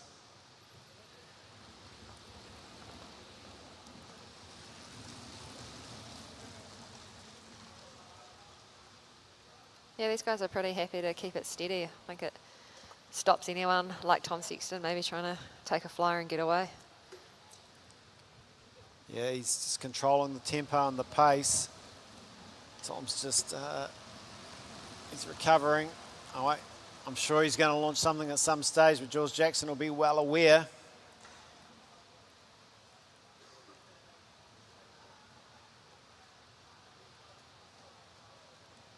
Can see Craig Palmer, men's endurance coach down there, arms folded, so it'll be interesting to see what he's thinking. He probably won't tell you. Let's keep an eye on the racing and from the infield. But the action out on the track, 42 to go. Tom Sexton has a little look over the shoulder, just trying to do the sneaky off the front. Moves up. Kian Watts, Zach Patterson, Kane Croup, Keegan Hornblow. I'm sure he'll have an aggressive attack at some stage. He'll be keen to get away. Daniel Bridgewater goes, well, I need some points, so the best way to get them is lead it out, go hard. Kian Watts moves away, he goes up onto the wheel, trying to get on the back wheel of Dan Bridgewater. So Daniel Bridgewater chasing the 5 points. Here comes Kian Watts round over the top. So Watts, Bridgewater, Jackson, Kane Croup. Nice and easy for the judges, but that's what Daniel Bridgewater's got to do, pick up the points. Kian Watts went after him as he sits just in front on the leaderboard. 39. Kane Croup scored a points, keeping the scoreboard ticking over, keeping his points tally there or thereabouts. Kian Watts, Dan Bridgewater, George Jackson, Kane Croup, as we called it as they went across the line. The scoreboard will be updated. Jackson on 44. It's close though. Kian Watts, Kane Croup, Dan Bridgewater, all in the mix. Tom Sexton's not out of it as well. So Kian Watts, he's certainly got the leg speed, the sprinting over Dan Bridgewater, but he's going to have to be very alert. Well, at least we wondered when it might happen. There he goes, Tom Sexton, just starting to apply a little bit of pressure. Yeah, he kind of just drifted off the front there and seemed to be just hanging him out there a little bit. So yeah, he timed it perfectly. Keegan Hornblow's going to go after him. Zach Patterson, good ride from the young man, but I don't know if he's got any more in the tank to go and chase. They're all looking at George Jackson. George is pretty comfortable at the moment, 44 clear. He doesn't have to worry too much. Kian Watts, they'll be a little bit concerned if Tom Sexton, if he just keeps growing that lead. Daniel Bridgewater doesn't want him to go too far either. Keegan Hornblow goes through. Tom decides, well, not yet. George Jackson goes, that's okay. I'll just stick with the group and lead them through. I don't think we've seen the last of Tom Sexton on the attack though. He didn't really go full gas then, just testing it, seeing who might want to chase. A few games being played and there's still 33 laps to go, so plenty of more racing action.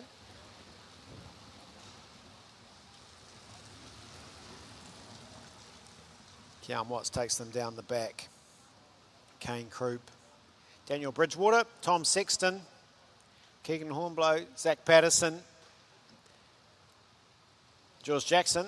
That is all that's left in this elite men's points race with 32 on the board. 32 laps left, 120 when the gun went. We have 7 riders still in the bike race. 3 medals. George Jackson sits well clear, but it's tight behind him. Bell goes. Dan Bridgewater moves up.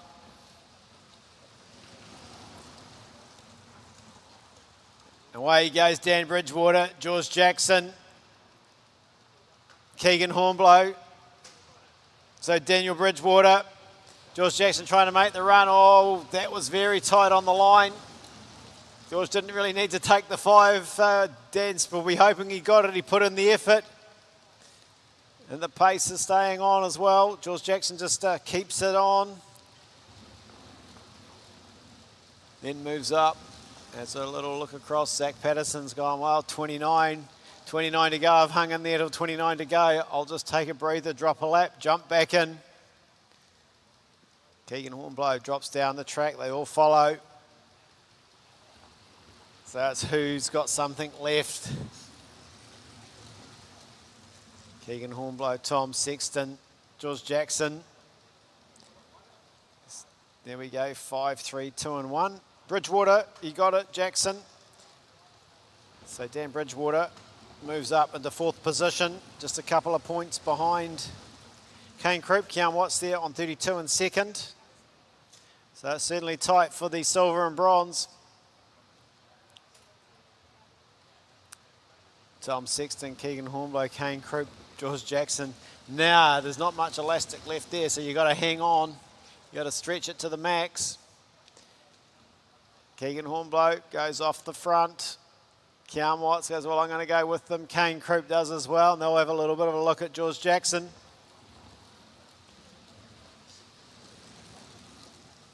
Six left in the bike race with 25 laps to go.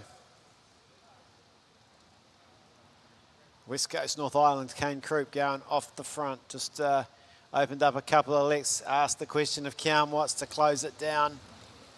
Keegan Hornblow sits on the wheel of Keon Watts, moves up the track. George Jackson takes over. Tom Sexton, Daniel Bridgewater. Tantalisingly close to another medal. Dan Bridgewater just sits there in 4th position, 1 point off Kane Croup. They're all marking each other. Yeah, positions 2, 3 and 4 within 3 points of each other. It's exciting.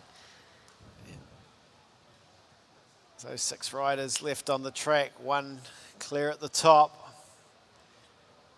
But tight for the miners, and they're starting to play a little bit of cat and mouse, watching each other's wheel. Keon's decided Daniel Bridgewater's the biggest threat, so I'll follow him. Tom Sexton drops in onto Keon Watts, Keegan Hornblow, and the race leader, George Jackson. This kind of racing is definitely going to play into George Jackson, I'd say. So Just 21, been the sprinting bell around each time. goes, another sprint. Tom Sexton making a bit of a move, but George Jackson sensed it was coming. So George Jackson trying to go after the 5. He wants everything tonight. Keegan Hornblow on the inside. Tom Sexton gets up into 2nd. Keegan Hornblow takes the points and decides, well, I'm just going to keep the momentum going. Down the back straight, the man from Tasman. Now he's going to ask a question of those behind. Tom Sexton gets out of the saddle.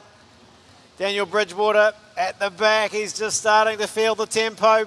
Pulls hard on the handlebars, gets back onto the wheel of George Jackson. Keegan Hornblow. Well, that frightened them. 18 left. They swing up. Nearly. There was nearly a crack.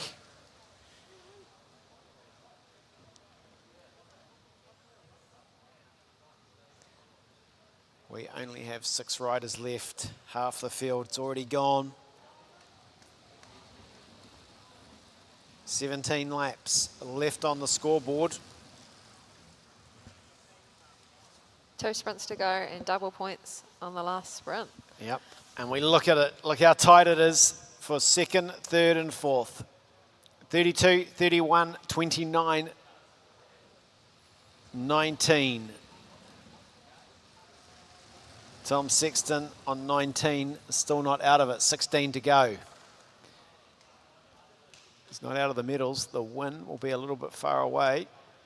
George Jackson's covering everything. He's been all over this race tonight, has looked in sensational form out there.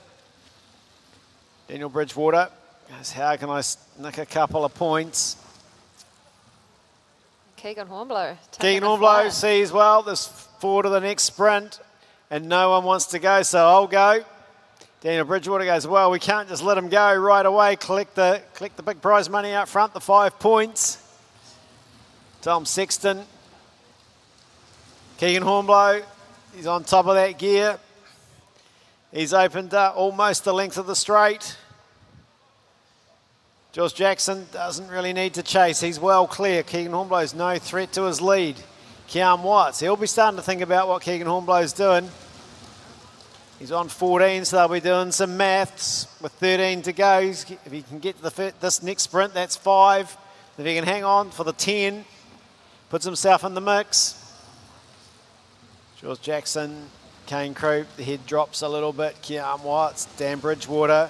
Keegan Hornblow, though, he's made his move. He's timed it, he waited. He's going to get the bell. He's going to get the 5 anyway, so he's going to get some reward for the effort. Move himself up onto 19 points. George Jackson leads the chase, but look at Keegan Hornblow out front. The colours of Tasman. George Jackson out of the seat. Keegan Hornblow comes down, 5 in the bag. Thanks very much, 10 to go. Kane Croup getting up nicely. Takes the 3 from George Jackson. Kean Watts, Dan Bridgewater just hanging there on the back at the moment. So 9 to go. What's Keegan going to do, Elise? He's really committed. He's got to try and stay out there. Yeah, Keegan's got nothing to lose at this point. And he's looking pretty comfortable. Well, he's on top of the gear. He has a look over his shoulder. It's the whole back straight. So Keegan Hornblow and Tasman, 8 to go. 2,000 metres. George Jackson will be looking to these boys to chase. He doesn't really have anything to lose at this point. Even if Keegan catches the lap, George will still be out ahead. That's right. George Jackson on 51, way ahead. Keegan Hornblow has moved himself up into 5th equal position on 19 points. But is that going to be enough? It would take him up. If he got the 10, it's only going to take him to 29. He's still going to finish just out of it, so he really does need them to sit up. He needs to get that lap. So the medals are still in this group. Coming down the home straight with 6 to go. Yeah, Keegan's got 5 laps now. I think he might just run out of track. Yeah, half a lap. He's got half a lap advantage. 5 to go. Tom Sexton goes, swings up. Kane Croup, Daniel Bridgewater. Keegan Hornblow's got 4. 1 kilometre left in this 30 kilometre points race.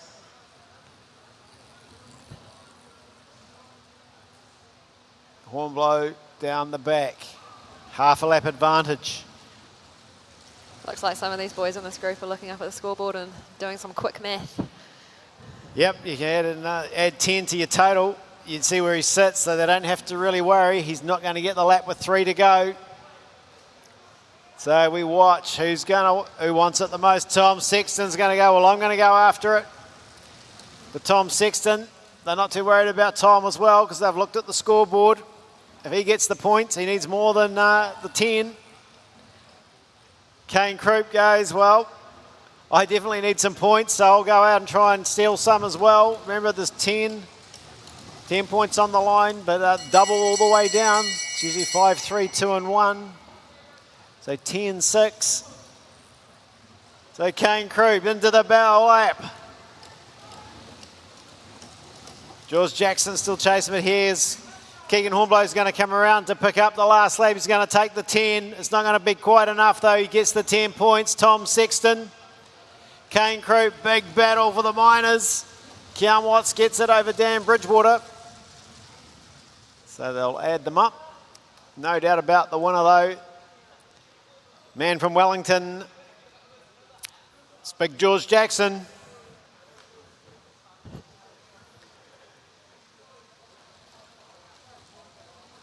Even Shane Archibald would be proud of that mullet, I think.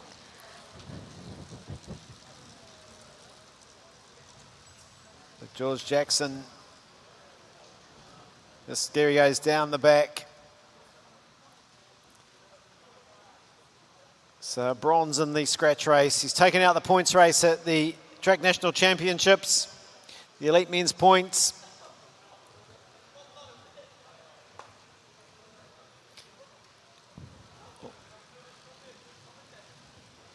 And Wellington will be celebrating that. Very good ride from George Jackson.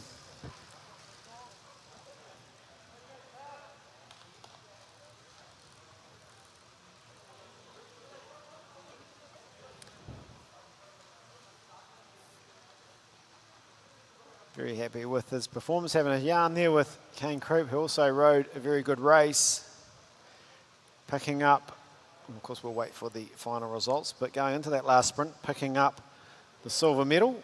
We'll just see if anything's changed.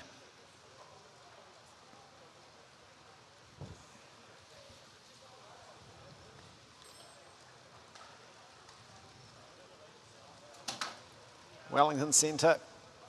Another national title in the bag with George Jackson.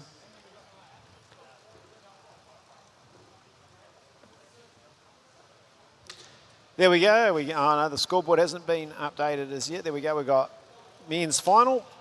George Jackson on 51, Kane Croup on 38, Cam Watts picking up the bronze medal on 35, Keegan Hornblow 29 with Daniel Bridgewater, and Tom Sexton in 6th with 25 points.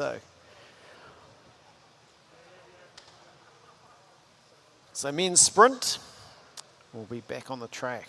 So the race is a little bit shorter.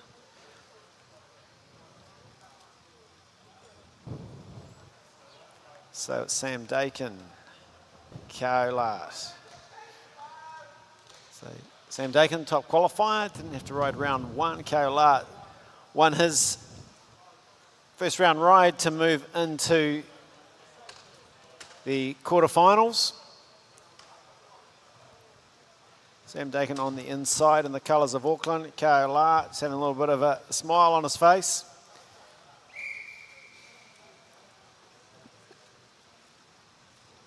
Yeah, Sam went around a second faster than KO in their qualifying, so be interesting to see what KO can pull out here. Yeah, it's a fairly big ask, but sprinting, the tactics can play a pretty big part. Sam Dakin won't want to probably relinquish the lead, I wouldn't think. He'll want to control it from the front, knowing he's got that big speed advantage.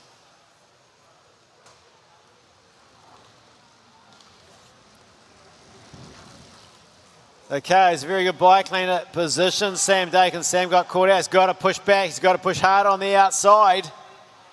So Kao Lart,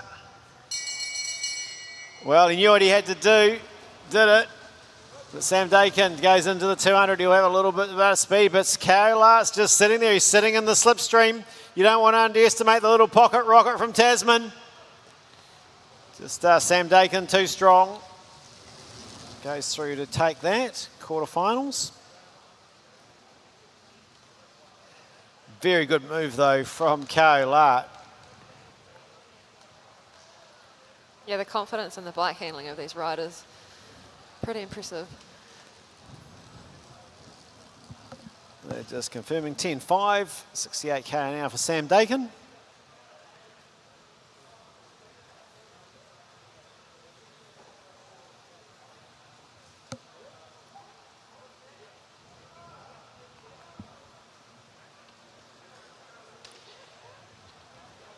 So we see Dakin and Lart just warming down as we wait for the next heat to come up. The quarterfinals. Nick Kurkazu up against Sebastian Lip. Kurkazu, second fastest qualifier with a 9.905. Sebastian Lip, 10.5. So a little bit of between them in the qualifying ride, but of course match sprinting. Sebastian Lip,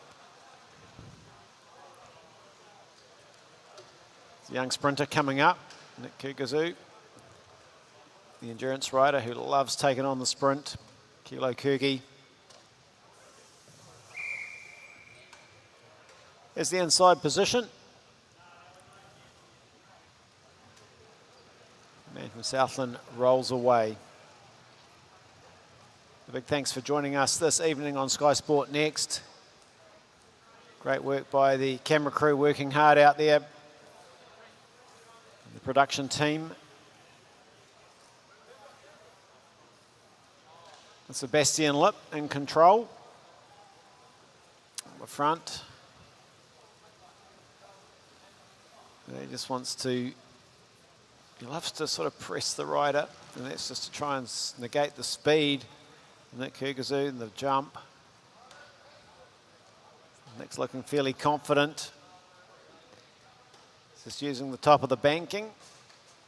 Sebastian Lip, he won't mind. He'll just try and slow it down a little bit, try and out jump the big man from Southland. So of course the sprinters, the young sprinters coming through, they wouldn't have raced Nick, but he is a very good match sprinter. There he goes, jumps down the back, straight over the top of Sebastian Lip. Comes around, just relaxes, has a little look and goes, we'll make it as easy as possible, and goes through. Well, Sebastian Lip didn't do anything wrong, just Nick Kurkazu is a man that is riding very, very well at the moment. 9.9 qualifying. And, just did what he had to. There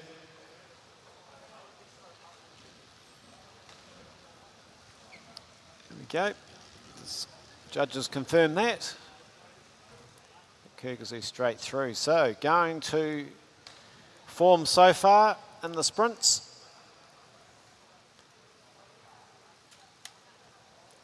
Next one might be a little bit tighter, Elise. Bradley Knight, Reuben Webster.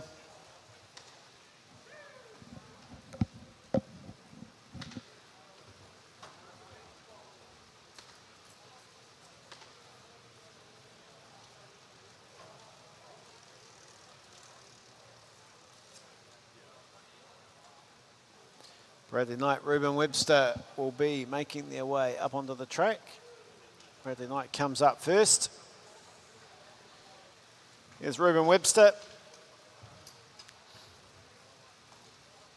Well, Reuben will want to advance in this competition. He's certainly capable. Bradley Knight, Reuben Webster. So Bradley Knight qualified in 10.009. Reuben Webster was 10.535.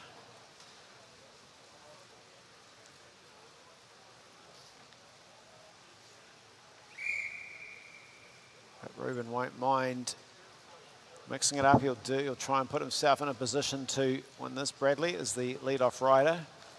Has to take the front, certainly through the first sort of 50 or so metres around from the start to the BNZ sign that they're going under now. And Reuben can move around. Society would like to take the front. Bradley Knight probably won't mind that position, knowing that he's got the faster qualifying time, but not by a massive amount, so he can't afford to make a mistake. Good to see the confidence of Reuben Webster not being afraid to take this on. Bradley Knight's so explosive, and he's using that right now to try and kick around over the top. Reuben Webster's going to try and make him fight for it. But Bradley Knight goes into the 200. It's kicked away a couple of lengths clear of Reuben Webster. So Bradley Knight can just take the foot off the throttle and coast in.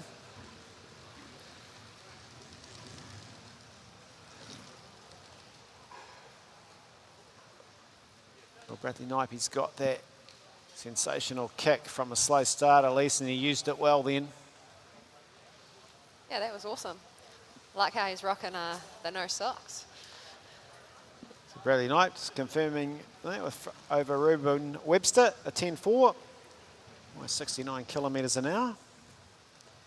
Easing off.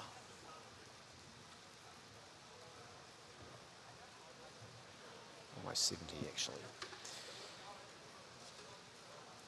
So Bradley Knight, he's through. And next heat coming up, another one that should be fairly close. Patrick Clancy, Dylan Day. So Patrick Clancy coming up onto the track. 10.2.15. Dylan Day, 10-4, 8-8, so a couple of hundreds between them.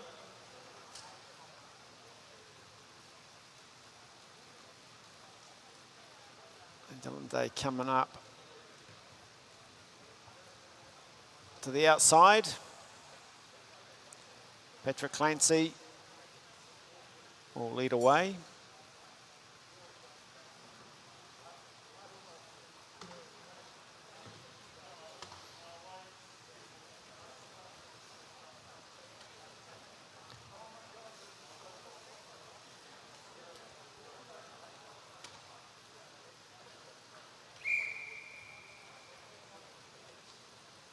So they roll away from the start.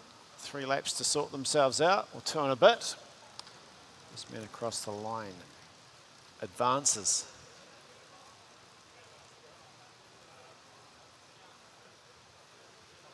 Patrick Clancy with the front, keeping the no socks theme going. Dylan Day moves a little bit higher on the track. Patrick Clancy just winding things up at the bottom, just keeping an eye on the bottom of the track. Oh, Dylan Day's just forcing Patrick Clancy to wind it up. So still got 350 metres to go into the bell lap. Patrick Clancy. Well, if Dylan Day's wanted a good lead out, he's been provided it by Patrick Clancy. There's Dylan Day. Can he make use of it? Can he get over the top of Patrick Clancy? Clancy leading into the straight. Dylan Day trying to come back, but Patrick Clancy too fast. And he keeps himself alive in the sprint competition.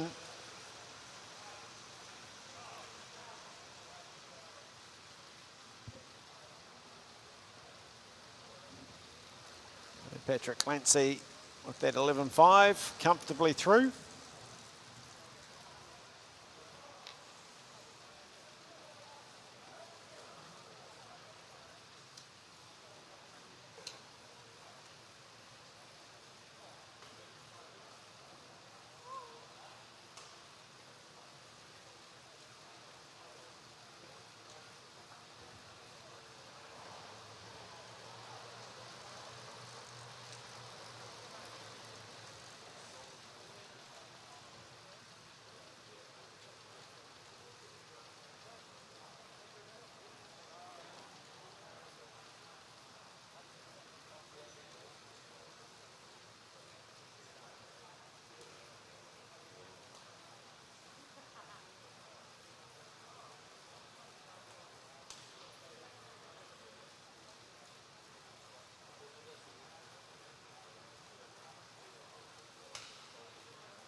There's a little bit of a pause in the program while the riders and the presenters, everyone gets set for some presentations.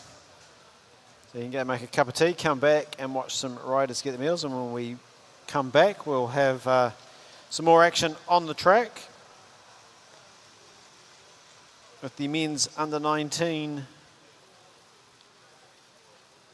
Men's under 19 Kieran, men's sprint.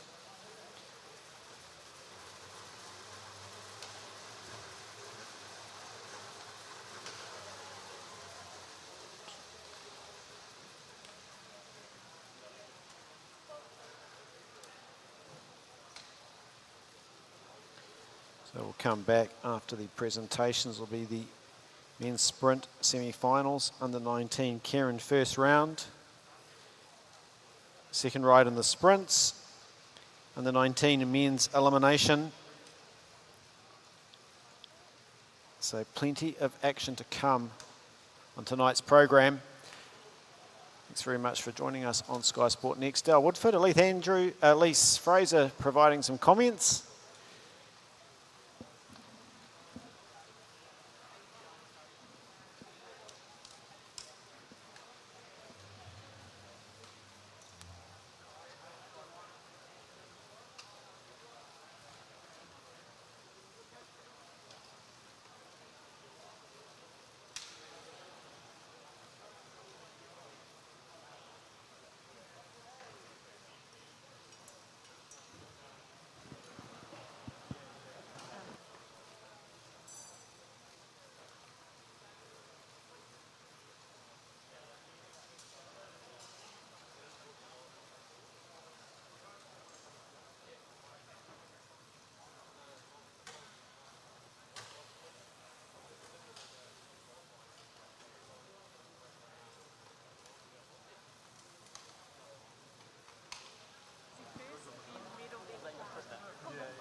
Ladies and gentlemen, the awards ceremony for the 2022 Track National Championships Under-19 Men's Scratch Race will now take place.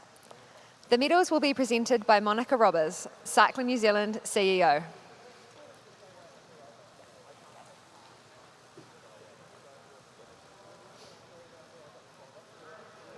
In third place, and winner of the bronze medal, representing Waikato Bay of Plenty, Lewis Johnston.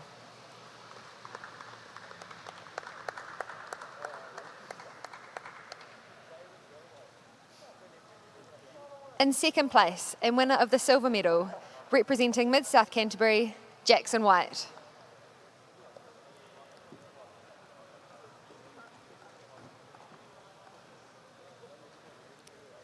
In first place, the winner of the gold medal and the 2022 Under-19 Men's Scratch Race National Champion, representing Waikato Bay of Plenty, Oliver Watson-Palmer.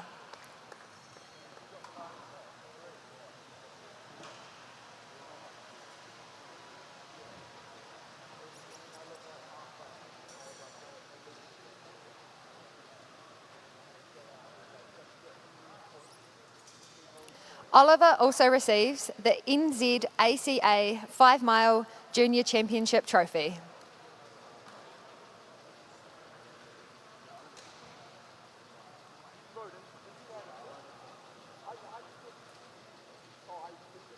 Ladies and gentlemen, please show your appreciation for the place getters in the 2022 Track National Championships.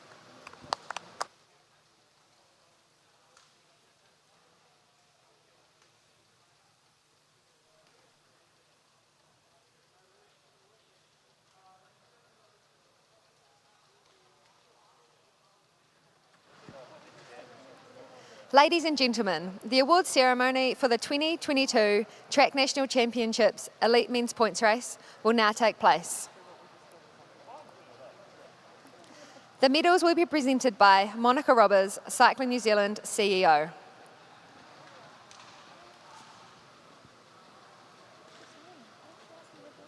In third place, and winner of the bronze medal, representing Waikato Bay of Plenty, Kian Watts.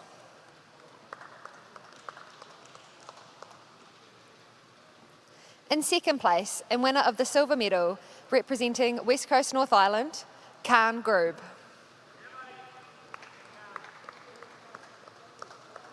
In first place, the winner of the gold medal and the 2022 Elite Men's Points Race National Champion, representing Wellington, George Jackson.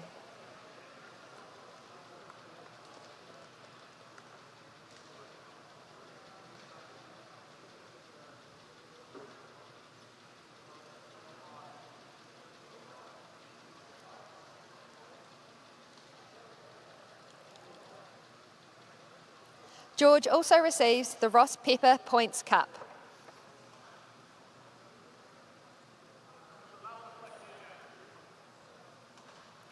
Ladies and gentlemen, please show your appreciation for the place getters in the 2022 Track National Championships.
So men's sprint semi-finals, first ride, of course, best of 3 if required. Sprinters always like to take the fat man's track and get it over and done with as soon as possible, so they'll be looking to go 2 straight as we see Sam Dakin coming up, seeded 1. Top qualifier up against Patrick Clancy.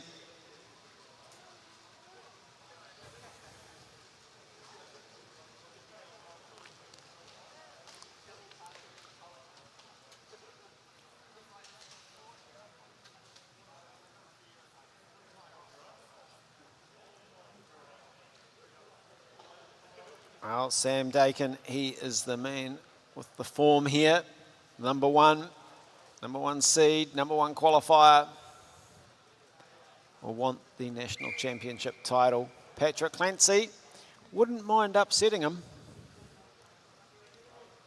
Both of these boys in the national squad, so it'll be definitely interesting to see what they do here, having trained together quite a bit, I imagine.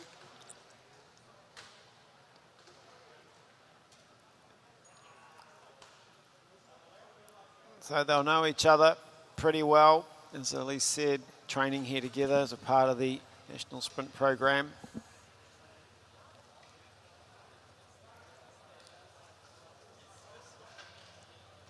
Sam moved down from Auckland, where he went to St Kentigern's College, rode in their school program. Patrick Clancy came through the program from Cambridge High, encouraged by John McDonnell to get into it. And there we go. Clancy not frightened to move him around. Sam Dakin goes, well, I can just relax a bit. I've got a bit of speed up my sleeve, but I can't be complacent. He's got to show some respect to Patrick Clancy. Best of 3. Sam Dakin starts to wind up. Patrick Clancy's looking underneath, but he's going to come around the other way. Sam Dakin, yeah, he had the momentum and the advantage. Just kicks and goes 3 bike lengths clear. So Sam Dakin, first ride in the bag. Sam Dakin, that's why he's the top qualifier.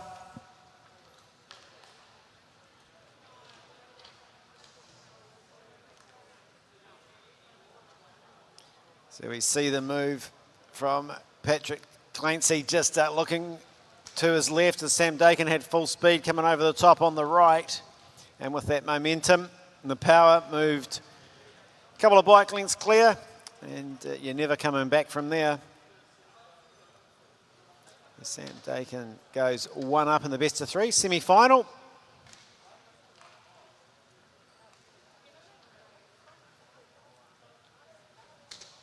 Just that being confirmed, Sam Dakin taking it from Patrick Clancy. The 2 Southland riders meeting in the semi-final. Nick Kurkazu up on the track, number 11.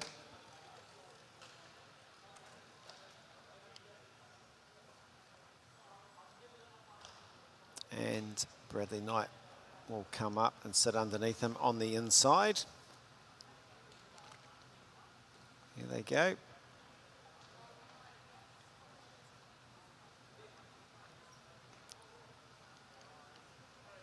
So Bradley will be wanting to get through as the sprinter. Nick slightly faster in qualifying, not by much though. 9.9.05 versus 10.009, so Bradley knows he's in this. He's just got to tactically get everything right.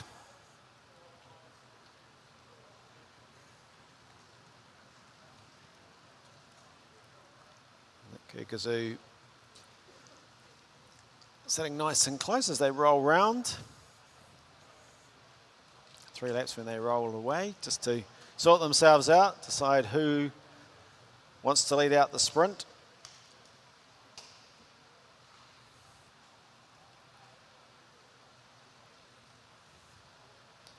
So Bradley just moving Nick up the track, because he'll try and do everything he can to deaden his legs, and the sprinters are used to snapping in and out. The endurance riders like it to be a little bit smoother, and Bradley Knight's just trying to use that tactic at the moment to upset the rhythm and the flow for Nick Kurkazu.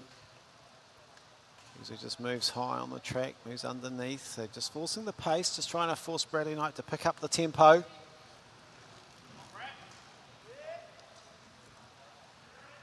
Bradley Knight on the front, Kurkazu. Now Bradley Knight has to pick it up as Nick Kurkazu moves higher.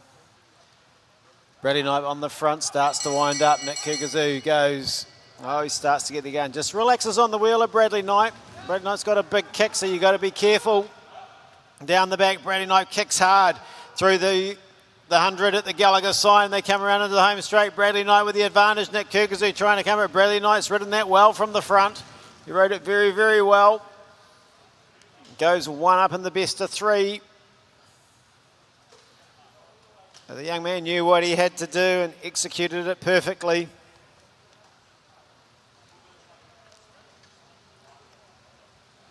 So there's Bradley Knight on the front. So Nick's that close to the wheel, and Bradley Knight's got that big kick though in the seat. Nick comes up, gets up onto the hip. But Bradley Knight just too much speed and momentum, and Nick will go away and think about that. He'll come back, has another chance.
So there we go.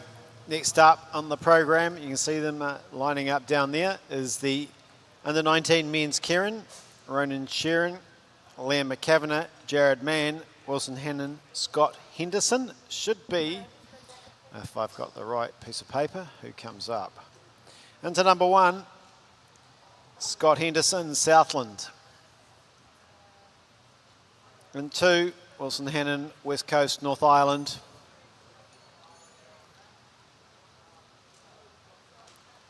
Liam Kavanagh, it's got the long white socks. Jared Mann sits in, and then we have at the top of the track, Ronan Sheeran.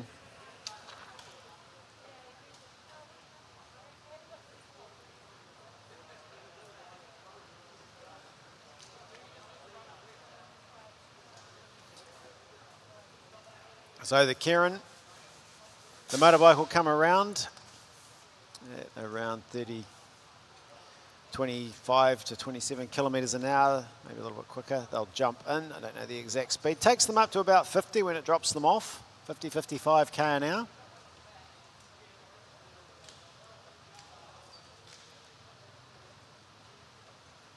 So the motorbike comes around, gun goes, riders are away, and they must hold the positions they are drawn in for the first lap. Then they can move if they want. So Scott Henderson is the privilege of being behind the motorbike.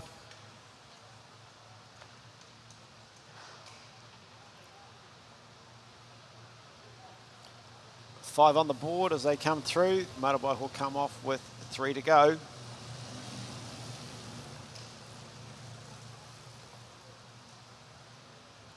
And nothing's changed. Jared Mann sits there in 4th position, has a look over his shoulder. Ronan Sheeran, Liam Kavanagh. Liam Kavanagh, it's the long white socks. Will be looking to go through.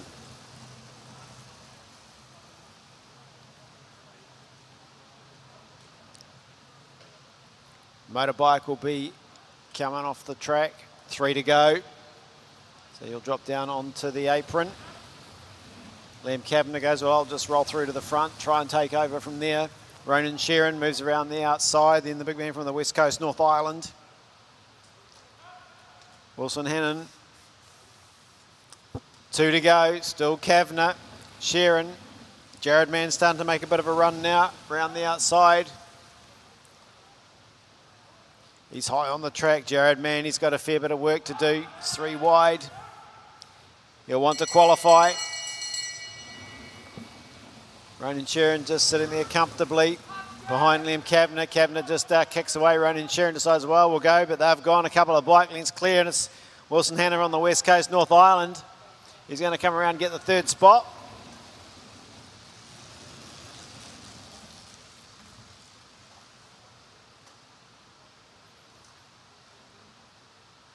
So the top 3 from each heat advance to the A final. The rest go through to the 7th to 10th final.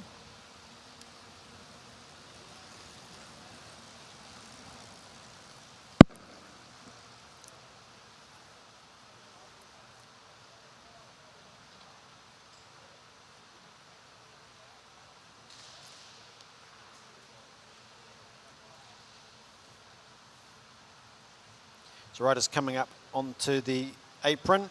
Luke Blackwood from Auckland.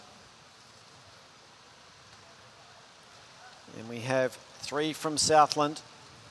Charlie Tanoa, Conrad Clark, Xavier Fraser. Jackson Russell, Waikato Bar Plenty. He'll go on to this as one of the favourites.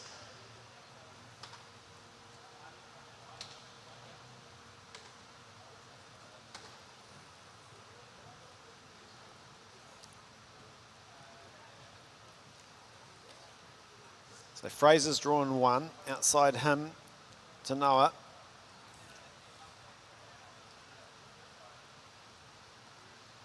Jackson Russell goes into 3.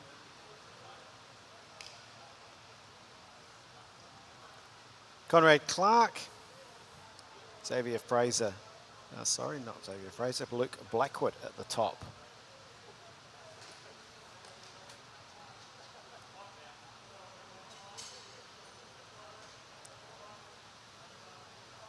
So riders set, the motorbike will see the tension in the eyes, giving the all clear from the starter. Nice shot. Here's the bike.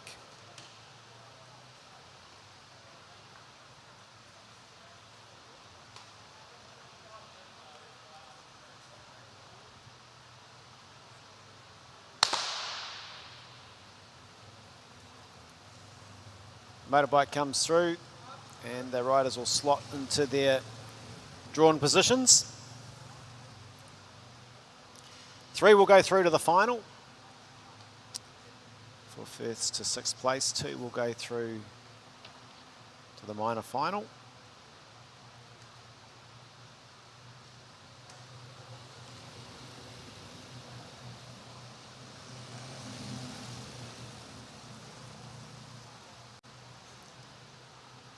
So Luke Blackwood just keeping an eye on things from the back in the 6th position.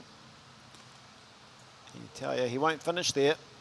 He's got plenty of speed and they'll know it. Jackson Russell keeping an eye on where Luke Blackwood is, but they only have to go through and qualify. Remember, 3 will go through. The positions staying the same. Behind the bike will come off.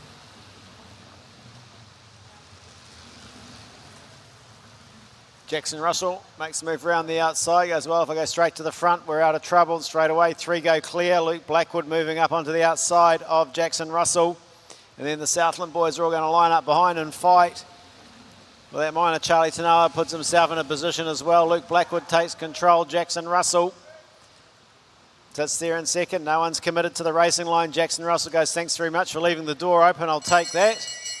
We'll go through to the front. Blackwood on the outside. Jackson Russell. Charlie Tanoa looking good, just trying to fight his teammate off. So down the back they go. Oh, it's going to be tight. Jackson Russell's going to have to kick through on the inside, and he does. So Jackson Russell on the inside. Luke Blackwood. Big run on the outside, though, from Charlie Tanoa. Good run from him through to the final.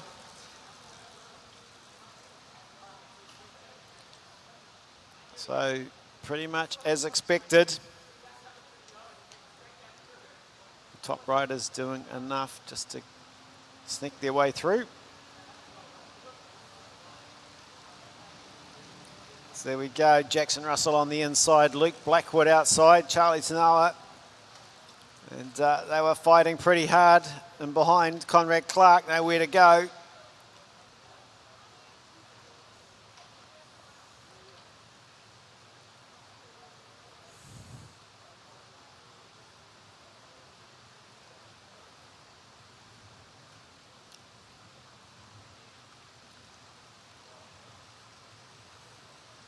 Back on after the Kieran riders have often been to the second ride in sprint semi-final.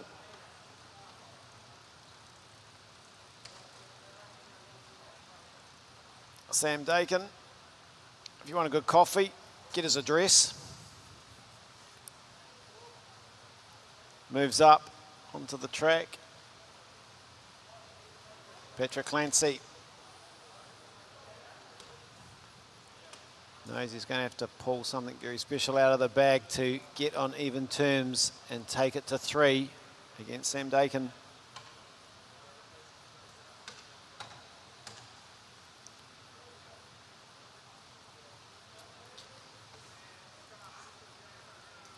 But Clancy cleans the visor, takes a deep breath.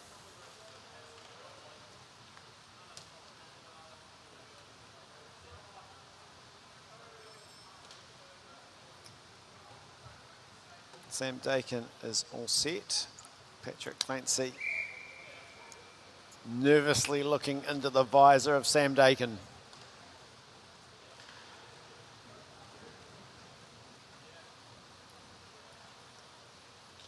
Rolls around, looks under the arm. Knows he's got the speed. Gonna have to make a fairly big mistake, Sam Dakin, to lose this one. Patrick Clancy, though, is going to throw everything he can at it. Takes control from the front.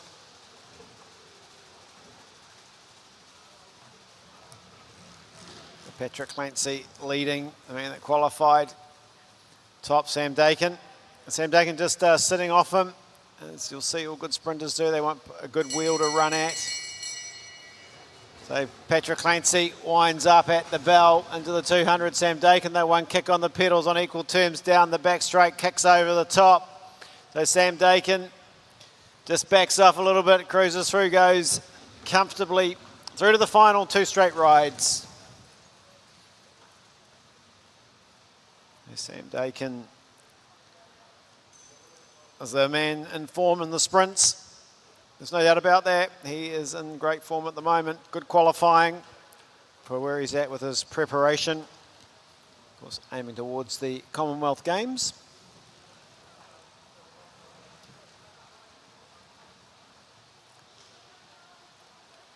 Sam Dakin taking it from Patrick Clancy with a 10.6.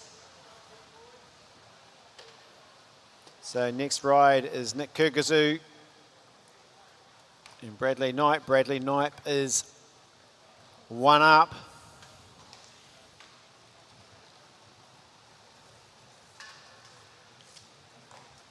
And Nick Kurkazu comes up onto the track. Knows to stay alive, he needs to win this one. He doesn't let many big fish get away, so he'll want to hook Bradley Knight in the second ride.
So Nick Kurkazu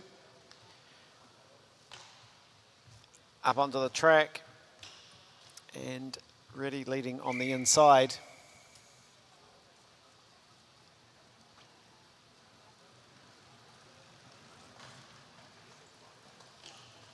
So Nick Kurkazu leads away.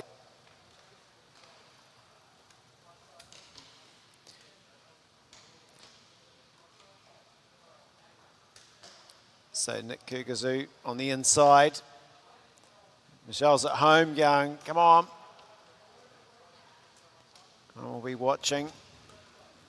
Bradley Knight as one up. He led from the front last time, this time Nick on the inside.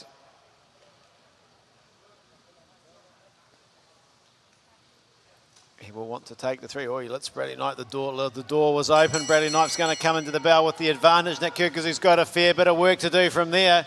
So Bradley Knight, he's cleared out. Nick Kurkazu goes, that's it. I made the mistake. And Bradley Knight's going to cruise around and go 2 straight. And he will meet Sam Dakin in the final. Nick will come up against Pat Clancy in the ride for the bronze. So Bradley Knight showing some good form. Good ride from the young man from Southland.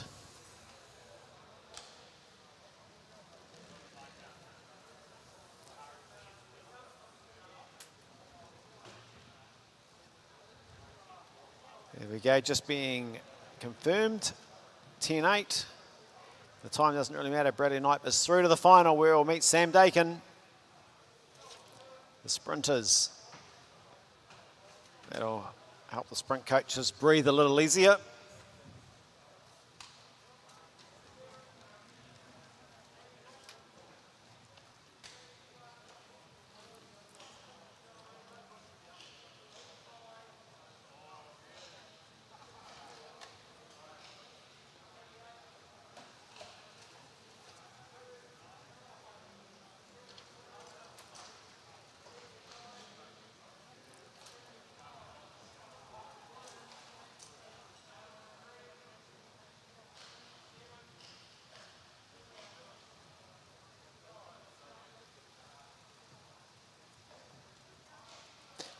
It's our next event on the program, and coming up onto the start list, to the start, sorry, is the under-19 men's elimination. So all the action is at the back in the elimination. If you're the last rider across, you are eliminated. Bell will go, it's every second lap.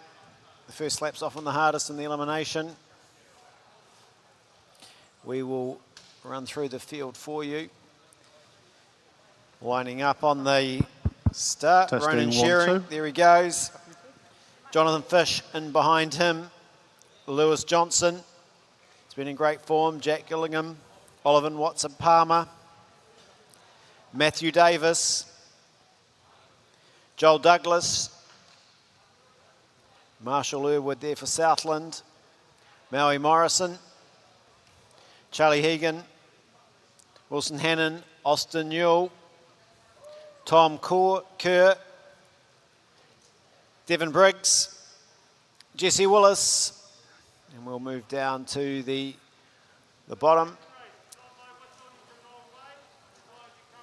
Edward Pawson, Jackson White, James Lanigan, and Darcy Sanders, ready to go. It's the elimination. Elise, my favourite race. The elimination race, exciting as a spectator. The devil takes the hindmost. The race, the action is at the rear of the field, and it's tight.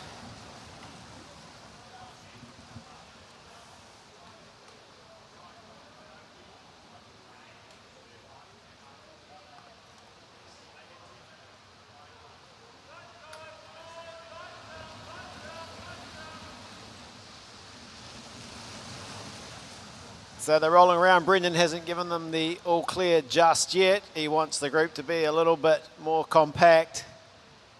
And they're going at 60k an hour, almost. As this time he fires the gun, he's happy. The Elimination Under-19 Men's Track National Championships. Del Woodford, Elise Fraser in the commentary.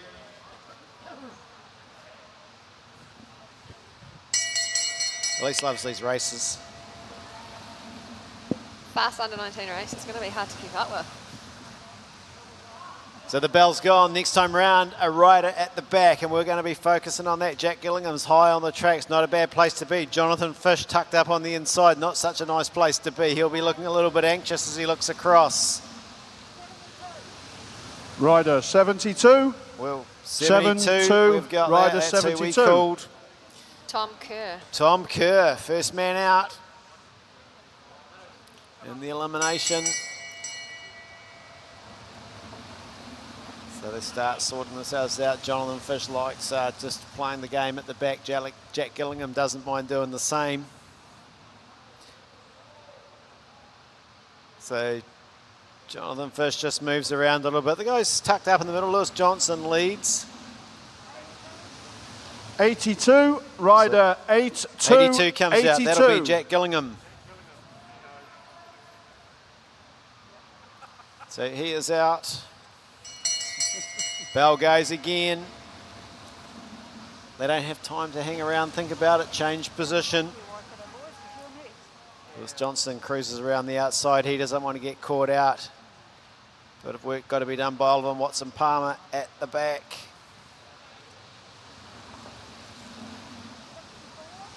'64. So 64. 64. A little bit unlucky.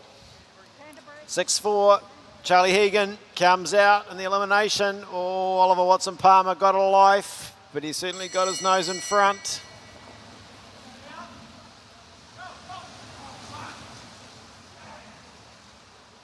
Oh, the rider from Tasman's got an issue. As he drops back on the inside, or is he just trying to get in position? I think he's got a bit of a problem.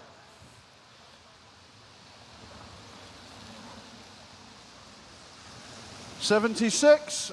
Tasman 76. 76 was the call. 7-6. James Lanigan. Bell will go again. Still Fish playing at the back. He doesn't mind doing that, Jonathan Fish. West Coast North Island rider gets a nice run on the inside. Riders at the front sharing the tempo as we keep an eye on the back. Jonathan Fish again. This time he's gone. 66. Mid-South Canterbury. 66. So Jonathan Fish eliminated. Oliver Watson Palmer. Man from Auckland's got to be a little bit careful on the inside. He moves himself out nicely. Reuben Briggs just tracks the wheel of Oliver Watson Palmer.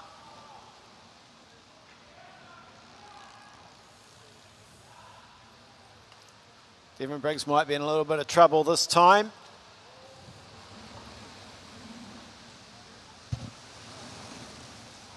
'88, West Coast North Island. 88 was West Coast North Island. Wilson Hannon was a little bit casual. Devon Briggs fought hard for that spot. Bell goes again.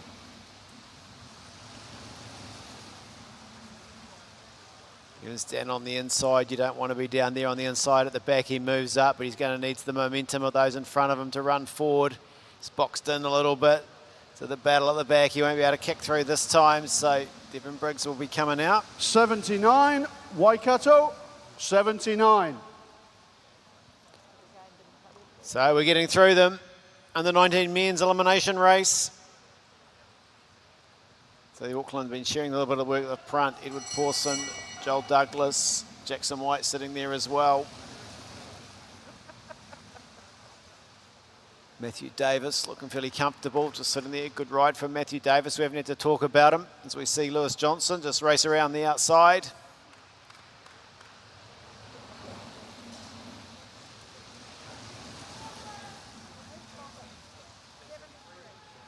'73, Southland, 73. 7-3 was the call. 73, Ronan Sheeran. 73. 73. 73's down the bottom. They've called Ronan Sheeran. And the 3 and the 5. So he might have been a bit hard done by. 62, Sheeran comes Auckland. 62. 62, so we're getting through them. They're not getting a rest. Austin Nurul. Austin comes out. Marshall Irwood at the back. If you've got the legs, the run around the outside's always kind to you.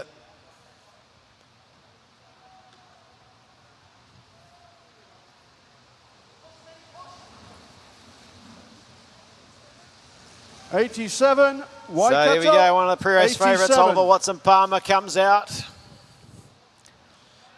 Nowhere to go.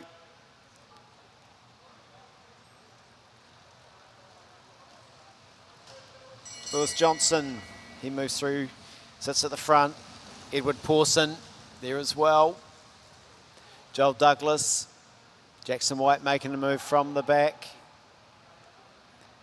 Little man from Canterbury looking really comfortable. Darcy Sanders, been riding a smart race, or we might have put the curse on him.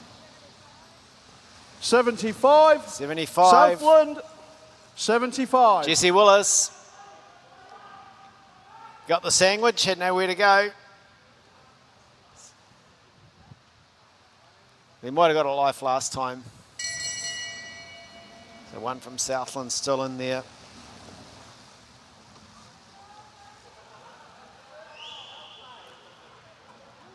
Lewis Johnson at the front. Edward Pawson, Joel Douglas, Jackson White, Matthew Davis riding a very good race. 65. Darcy Canterbury, Sanders, out he comes. 65.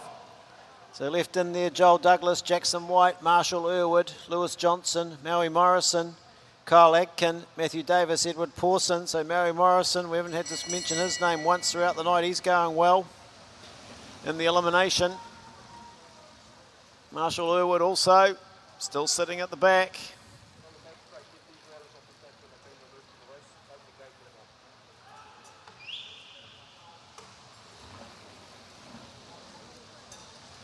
'83, Waikato. 83 was the call. Lewis Johnson, that was the call.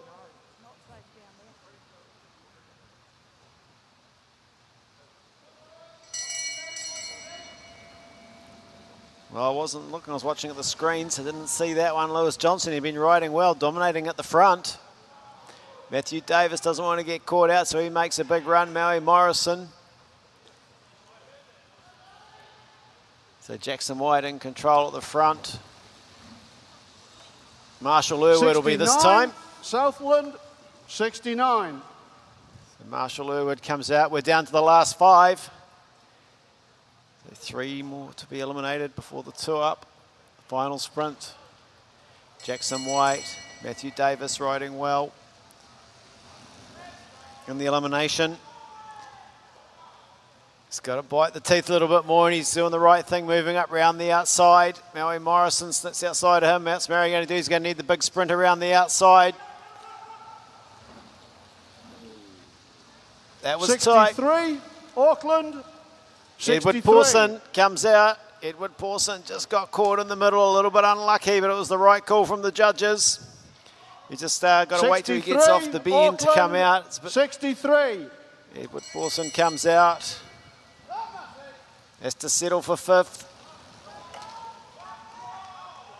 Matthew Davis decides, well, we've got to try and get around towards the front. Jackson White goes, well, I'll try and hold you out. But Matthew Davis has got the strength to come around.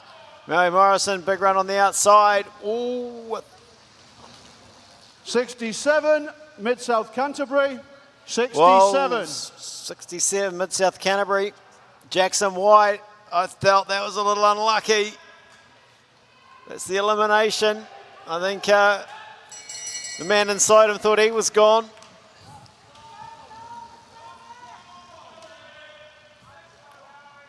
Jackson White wasn't happy with that, so Waikato, one of the Waikato riders might have got a lucky life. But that's the elimination. Matthew Davis comes out. 81, Waikato, 81. So we're down to the last two, Joel Douglas, Maui Morrison.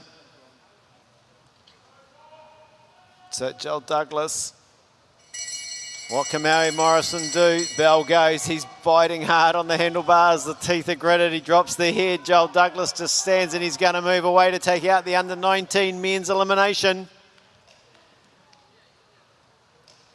Joel Douglas of Auckland takes the elimination.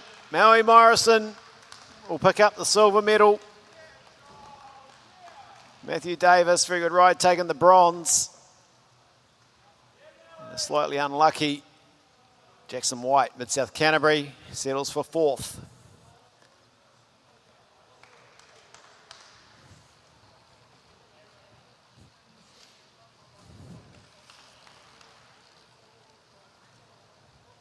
So we go, just confirming the results of the under-19 men's elimination. Joel Douglas, Maui Morrison, Matthew Davis, Jackson White, Edward Pawson, Marshall Irwood, Lewis Johnson, Darcy Sanders. They're your top 8 in the under-19 men's elimination.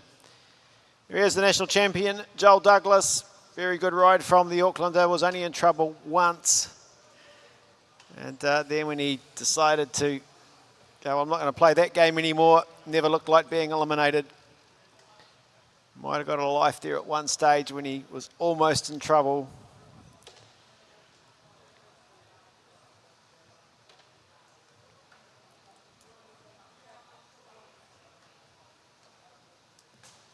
So we'll be moving through to the next event on the program. The men's elite sprint final, first ride. So this is the ride for the bronze. Nick Kurkazu and Patrick Clancy.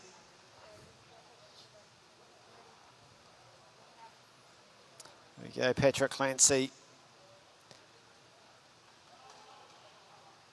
up against Nick Kurkazu, and there's Kurkazu coming up onto the track. Patrick Clancy. So Nick Kurkazu, at least he can match the sprinters pretty well, but the sprinters won't match him on the road. Yeah, that's right, Del. A nice way of putting it.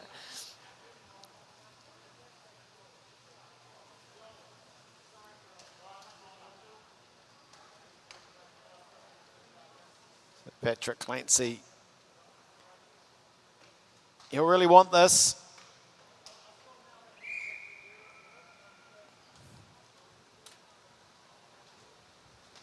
So Nick Kurkazu.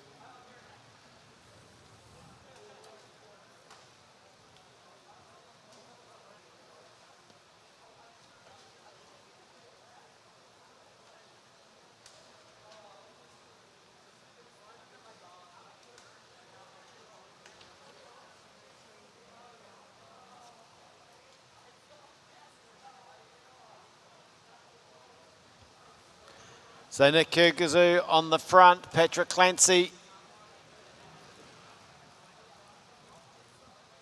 high on the track, trying to get the speed, build the momentum.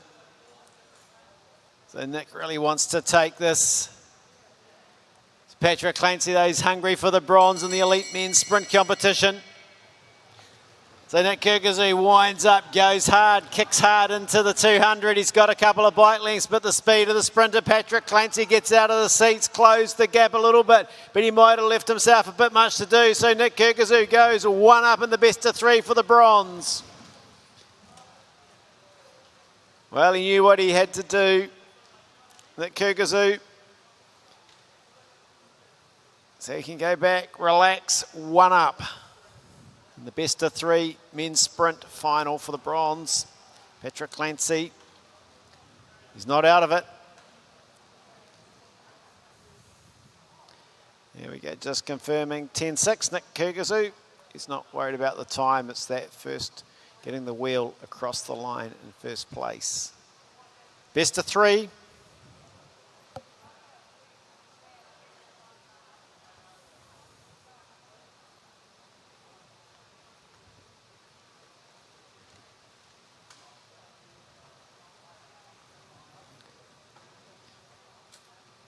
So we see Sam Dakin coming up on, there we go, men's final gold medal ride, best of 3. This is ride 1, Sam Dakin, Bradley Knight.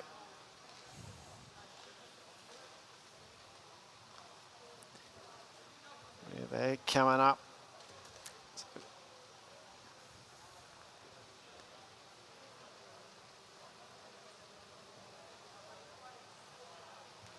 So these two know each other well.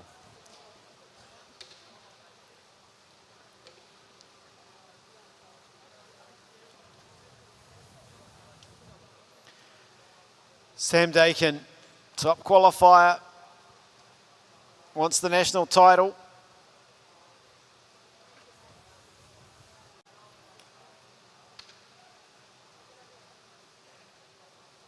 Moves to the top spot.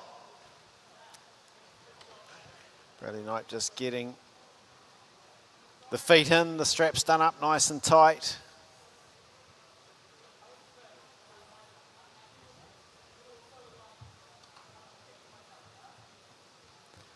There's Bradley into position. He would love this.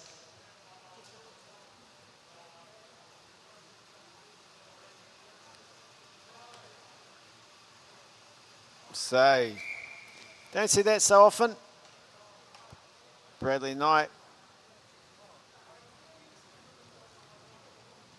is not going to contest the sprint by the looks. Sam Dakin.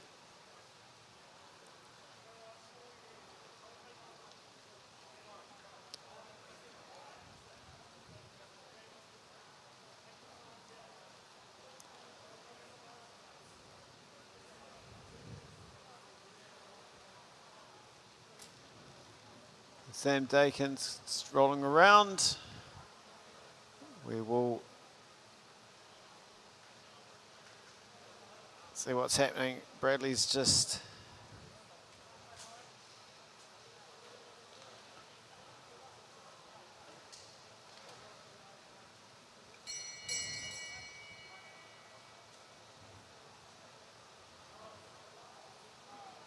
so we understand coming over comms. Bradley's got a little bit of a medical problem, but he has to complete the ride because he definitely wants the medal. But he's made the final, so as long as I would think as long as you get on the start line, you will take that.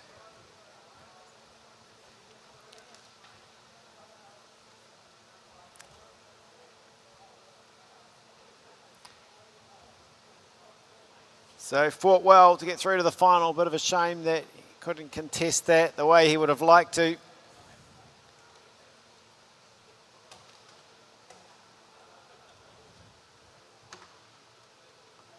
Sam Dakin takes the Ride National Sprint Champion.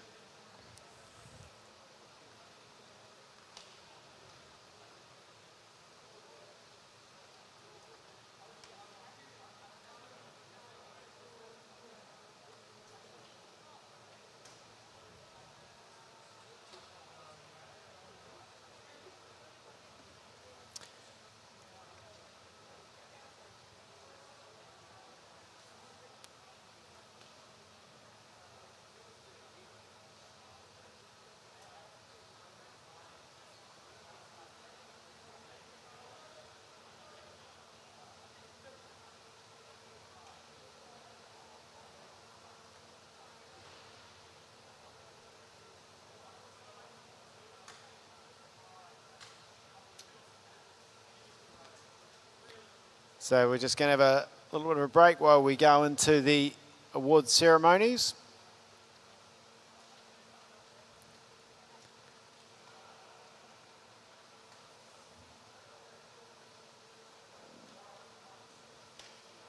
So we'll have the next rides coming up will be the under 19 men's Keirin finals.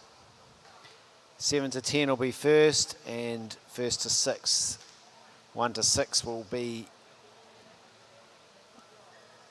the second ride. So in the first final, 7-3-10, Jared Mann, Conrad Clark, Scott Henderson, Xavier Fraser will be the starters. So we'll just have a little break where everyone sets up. If you're at home watching, go make a cup of tea. Come back for the under-19 men's Kieran final.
Ladies and gentlemen, the award ceremony for the 2022 Track National Championships Under-19 Men's Elimination will now take place.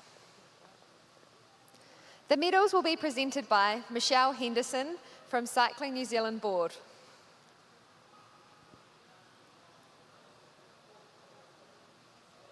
In third place and winner of the bronze medal, representing Waikato Bay of Plenty, Matt Davies.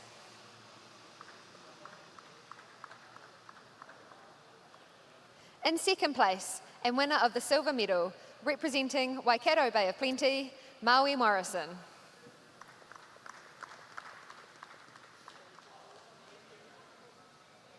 In first place, the winner of the gold medal and the 2022 Under-19 Men's Elimination National Champion, representing Auckland, Joel Douglas.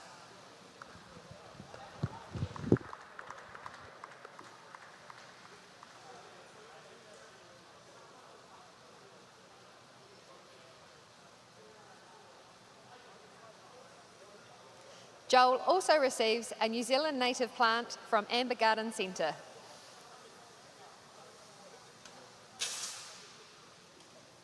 Ladies and gentlemen, please show your appreciation for the place getters in the 2022 Track National Championships.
So they've lined up on the apron for the Under-19 men's Kieran final. 7 through 10. We have 4 riders, of course, battling that out. Jared Mann, Conrad Clark, Scott Henderson, Xavier Fraser, under 19 men's Kieran. 7:10 final.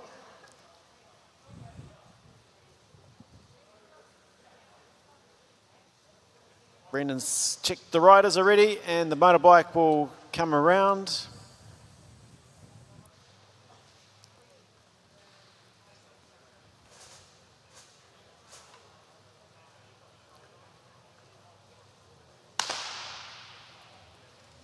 So the gun goes 3 from Southland, 1 from Waikato. Jared Mann, he's drawn behind the motorbike. Would have liked to have been riding in the final, but just didn't get the run he needed. Didn't quite have the legs. Conrad Clark, Scott Henderson, Xavier Fraser.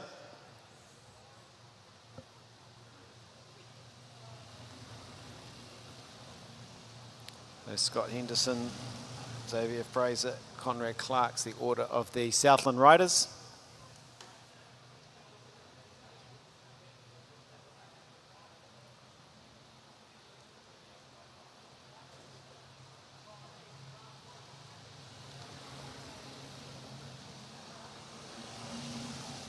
The motorbike will come off next time around. There'll be 3 to go. Jared Mann sitting behind the bike. Scott Henderson.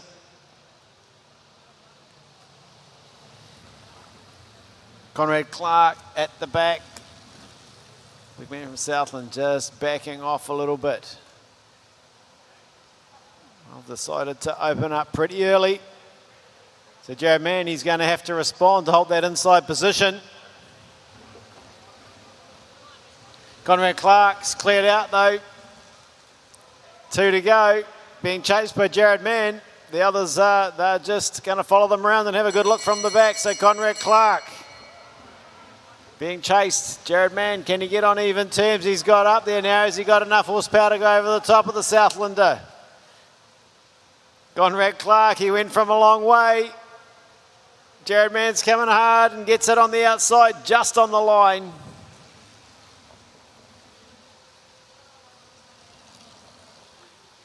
And so Jared Mann, he had to do plenty of work. Conrad Clark didn't mind taking it from the front.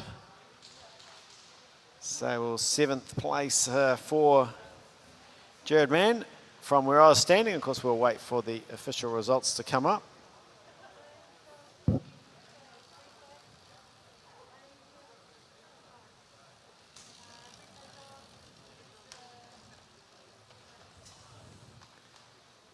There we go, Jared Mann taking that across the line, and he worked hard for 3 laps, all 3 laps.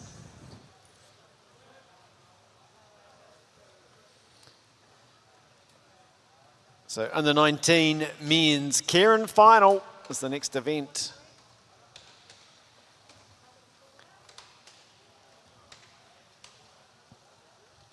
Coming up onto the number 1 position. He's got 73, Ronan Sheeran. He's on the inside, outside of him. Just so they're lining up on the track. We have Wilson Hannon. He's in 2.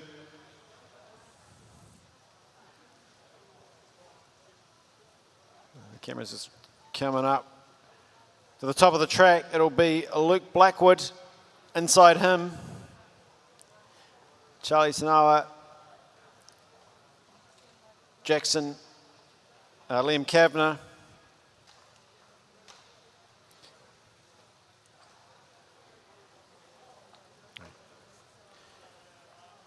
Jackson Russell in 3.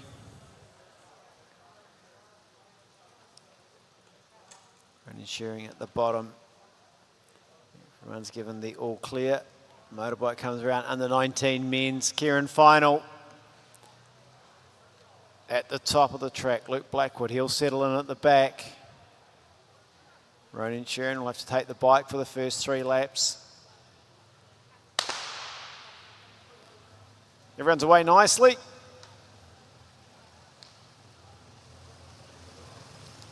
So Ronan has to take up that position behind the motorbike. Jackson Russell sits in 3. Luke Blackwood at the back, just staying nice and low. Trying to stay as aero as he can, tucked in. Just in front of him, Charlie Tanoa. Charlie looked very good in the heat. Here's your money on Elise. A couple of these guys did the elimination as well, so it's a pretty fast turnaround. It doesn't tell me who you're picking. Yeah.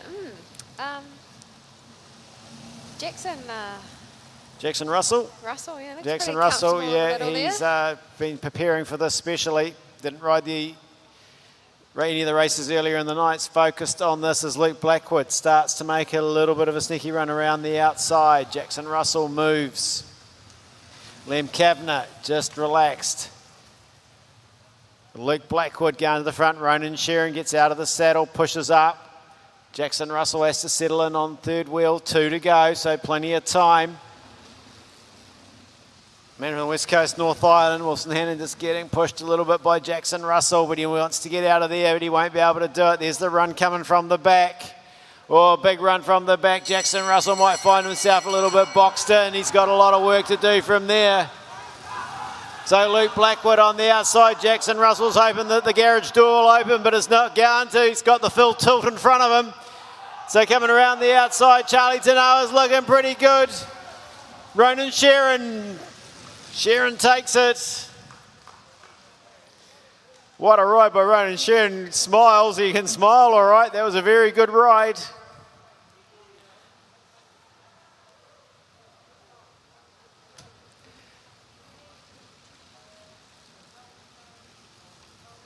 So there we go, Luke Blackwood on the inside, Ronan Sheeran in the middle, outside of him, Liam Kavanagh. Jackson Russell had nowhere to go. Sheeran in the middle, fought hard, just too strong. Takes it. Very good ride from Ronan Sheeran.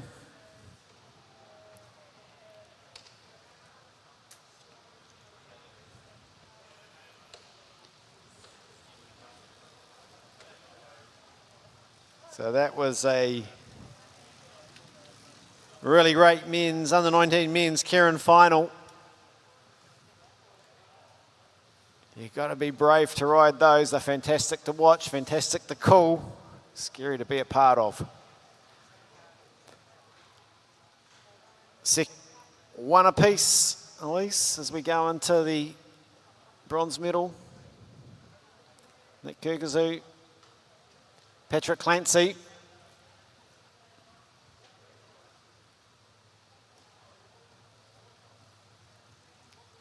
Can the sprinter come back? He's got the inside position, Patrick Clancy.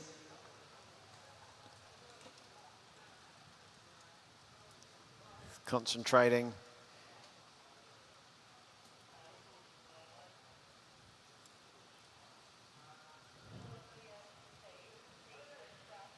Rode a good ride in the first one. Nick got the better of him in the second. He's drawn the inside. They probably won't mind that. Rode well from the front in the first ride.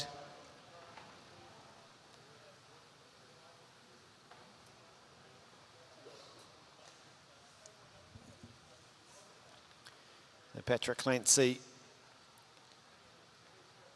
leads Kurkazu, one apiece, bronze medal. Elite men's sprint final. National Track Cycling Championships here in Cambridge.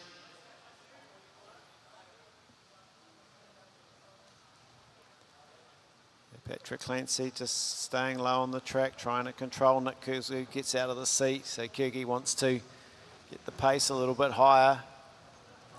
He knows Patrick Clancy's got a big jump.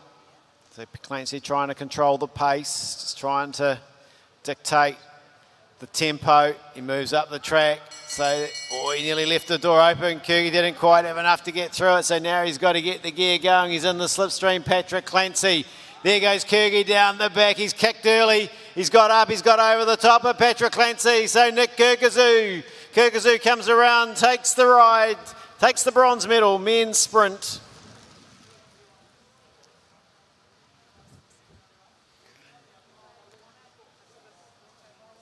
So there we saw Patrick Clancy just got bogged down a little bit. Nick Kurkazu got the jump, kicked hard, went round the outside.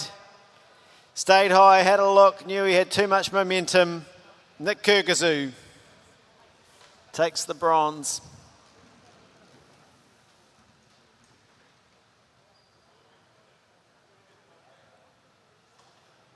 It's another good performance from the man from Southland.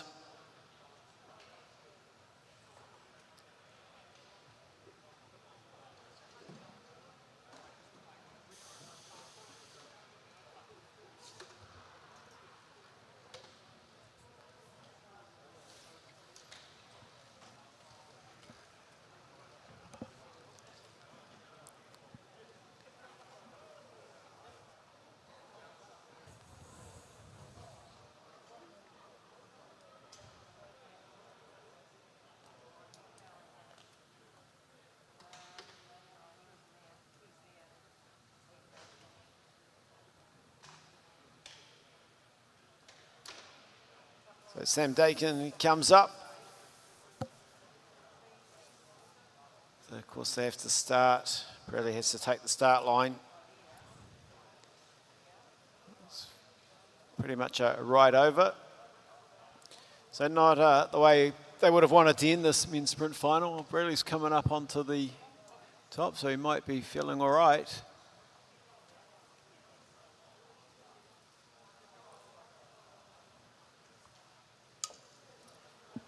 Yeah, they swap places, so he has to start in 2 positions. So he has to start above Sam in this race.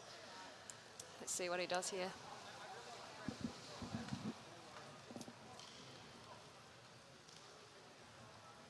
So Bradley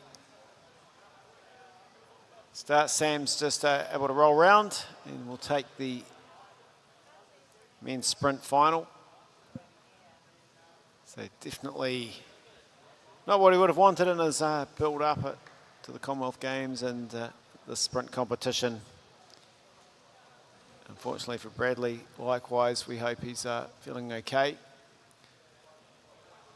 Recovers and comes back out there, rode well to get through to the final.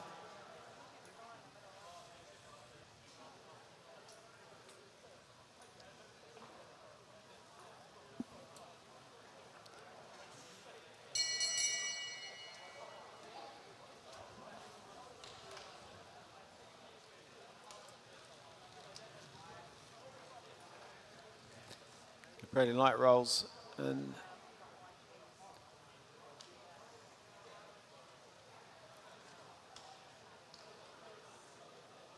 Comes in.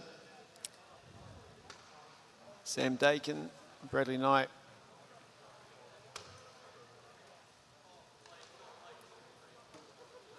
He gives us the thumbs up.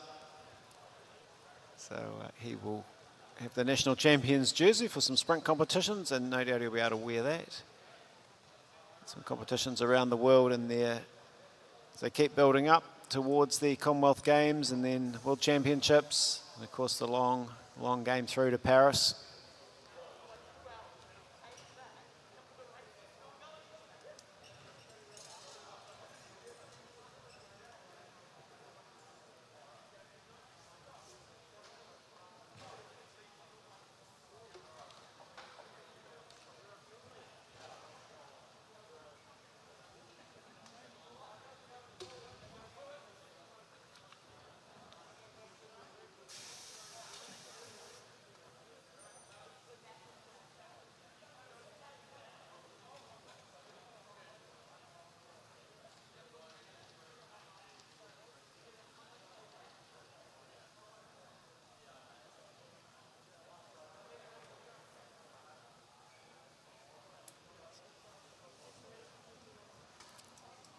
So Para Cycling C1C3, 3,000 metre individual pursuit final. Cameron Davies back out onto the track.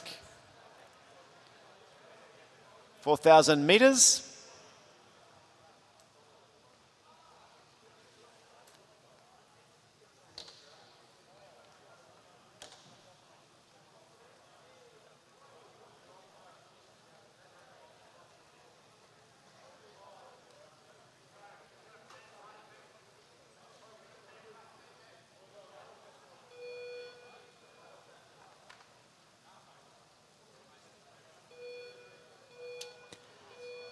So Cameron Davies having to back up. Here he goes, he's underway. 12 laps, 4,000 metres.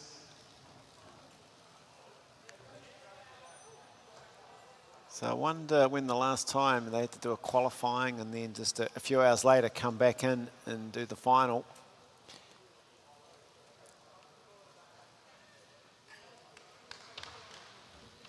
It'll be hard to go back to back. Yeah, it's definitely a hard ask.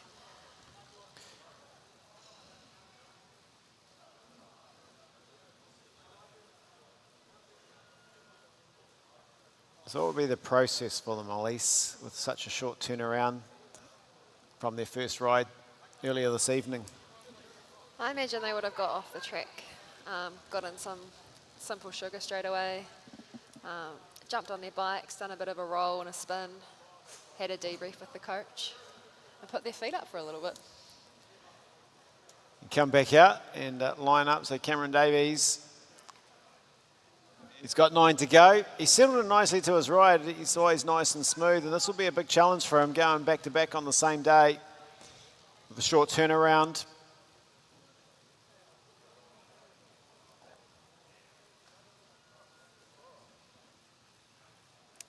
Pedaling nicely, concentrating, keeping that line on the track.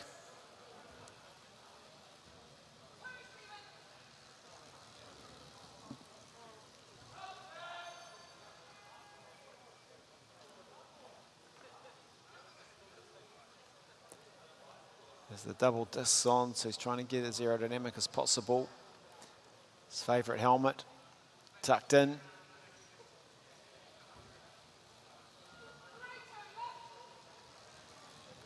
There's Dale there supporting him from the sideline and yelling his lap times at him.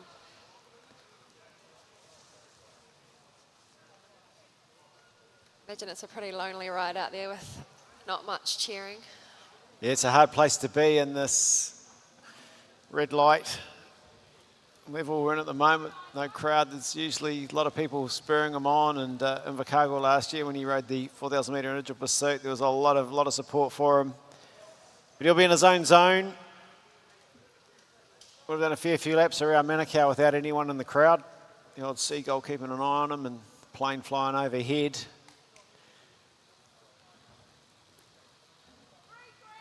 Five on the board as he went through, so he's making his way nicely around the tracks in a good rhythm. His lines are absolutely where he wants them to be, nice and low. He analyses his ride well after the event and can always tell you what he's happy with and what he'd like to improve on.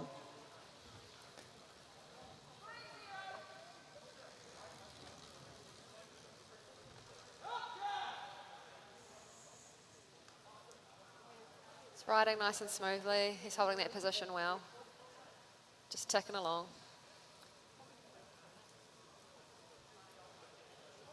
Yeah, it'll be a surprise when we see the speed, average speed for him.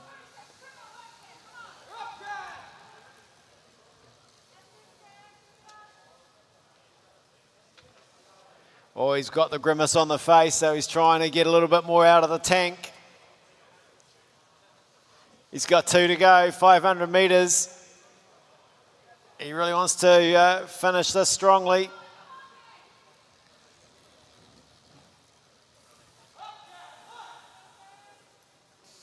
Down the back straight. Eyes focused on the line in front of him. Bell lap's coming up. Cameron Davies, he's going to bring this one home. He's trying to empty the tank totally. Bell will go. He'll get out of the seat. That's what he likes to do. Just get out of the seat, crank it up a little bit. Gets back on. Always increase the pace. Back onto the bars. Last few metres to go in his 3,000 metre individual pursuit final. Cameron Davies with a 4:32.650. And that's a faster time than what he did earlier in the night, so he'll be really happy with He that. will be stoked if he's gone faster. 4:38 to 4:32. Can't read my own writing. I think it might be 4:33 to a 4:32. At least can't read a writing, so there we go. Let's have a good look. I'm not surprised. But definitely an improvement on his earlier ride, and that's all you can ask for. Another great ride, Cameron Davies.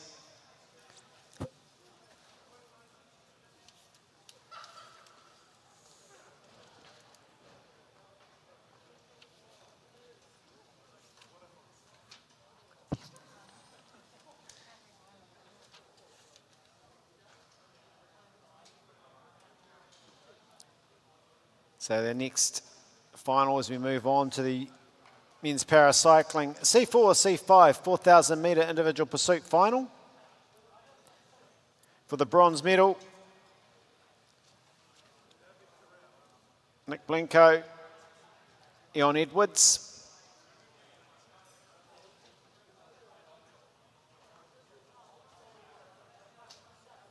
So Nick had a very good ride in the qualifying with a 4:57. Yeah, 4:57. And the iron went 5:14. So both of these riders will be See how they trying back to knock up. a few seconds off that. So a good close-up there of Nick's handlebars and what he's trying out. So he's just clicking in. Just so you can try and get a little bit more grip on the handlebar. And of course the challenge is also unclipping. Really technical, a lot of work goes into the development of equipment for the paracyclists. There we go, he's got the support there. And then we go over to Ion Edwards.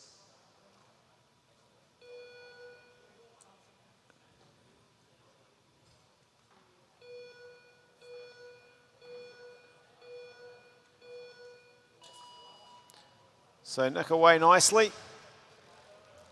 So now the challenge is getting wound up, getting settled in and transferring the hands from the base bars to the tops. Ion winding up. And there he goes. Onto his aero bars. So Nick, there he goes. He's got the hands up there. Oh, it went a lot smoother that time for him.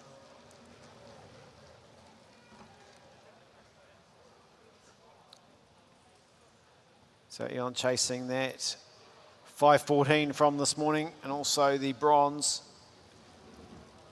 Nick Blenko. And this ride, if Nick catches the iron, then the race will be finished. The gun will go. The gun will go, so unless he's requested to go for a time, but probably not at the stage of his preparation after a big break. Nice to see him back out on the bike.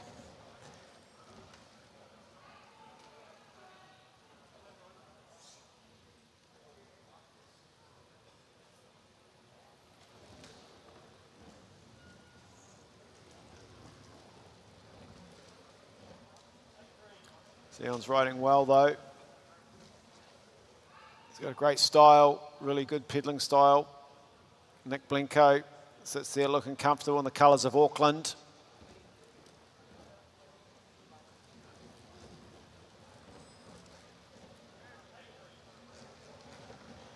There's Ion going down the back in the red colours of Canterbury.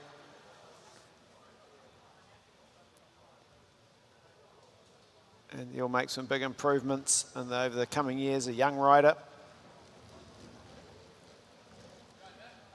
Nick a lot more experienced, and with the change, some of the real changes for the Olympics meant he didn't get to go to the Paralympics. He was bitterly disappointed. Nice to see him back. 9 laps to go. So Nick's got him in his sights now. Just the size of the bend between them.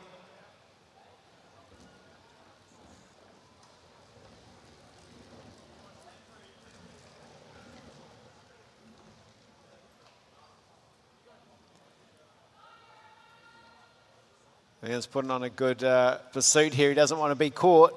Nick's trying to catch him. 7 to go. And Nick will be nicely in Yayan's slipstream now as well, so getting that little bit of advantage. Yeah, he's looking pretty comfortable. It's been a good national championships for Nick.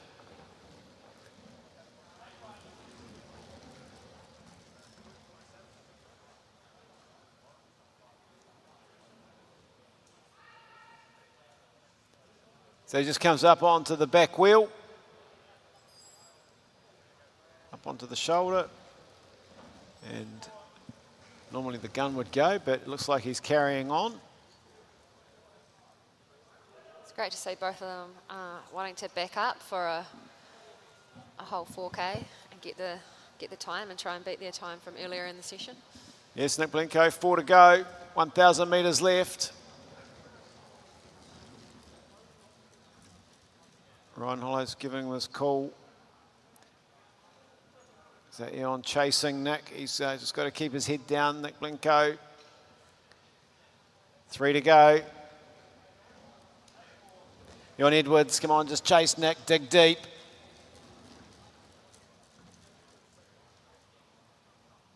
Mouth open. There's the man he's chasing. He's been picked up. Nick Blinko's going for a time. He's chasing that 4:57.516 that he did this morning.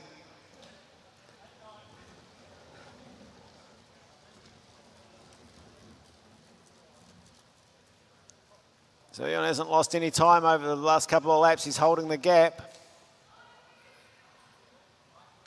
1 to go. So Nick Blinko with 1 to go, chasing that 4:57. It's a big ask.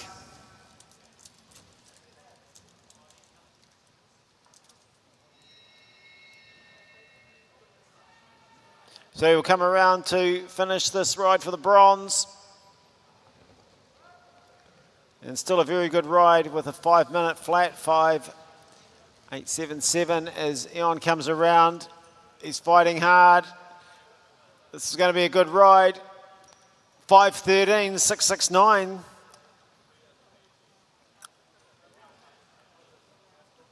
So Eon Edwards, look at that time, 5:13.669, and quite a big improvement on his ride earlier in the evening.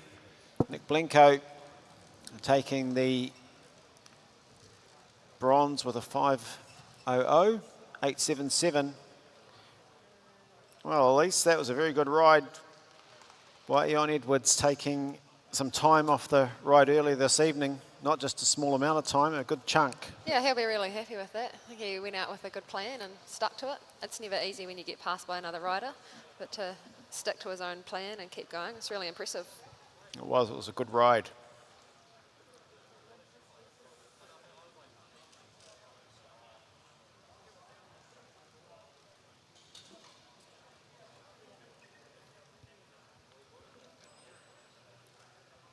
Just getting the bikes ready now for the gold and silver ride.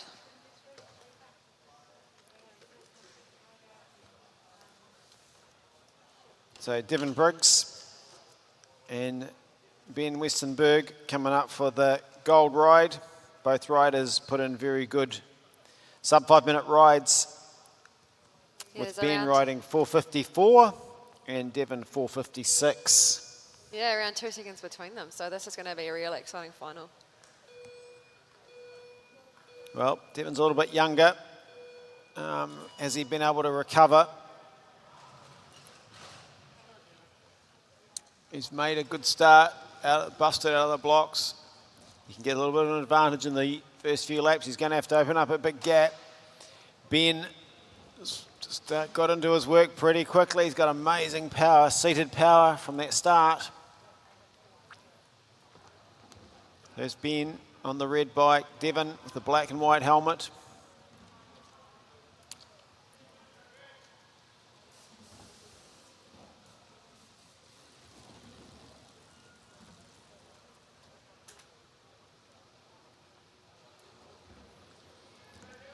So it's a long way, 4,000 metres, 16 laps of the track. Ben Westenberg, Very impressive 4:54.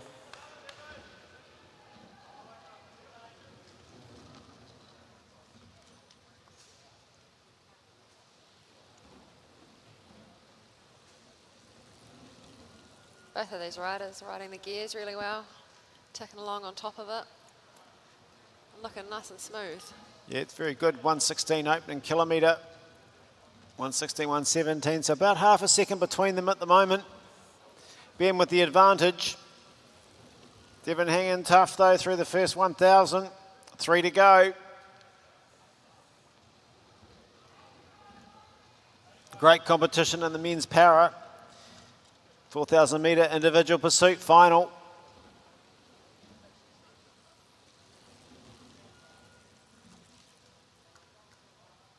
That position of Devon is awesome. His head's almost on his hands. Pretty aero. Yeah, nice aero position, that's for sure. Pretty hard to hold that too. Yeah, it takes a lot of work and a lot of practice. The double discs, the G-forces on the banking. Pressure on the elbows, 9 to go. Ben Westenberg. He's opened up a couple of seconds advantage over Devon Briggs.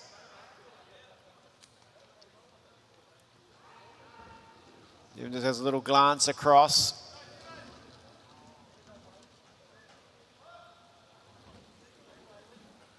Imagine they're getting quite a bit of encouragement from their coaches on the sidelines.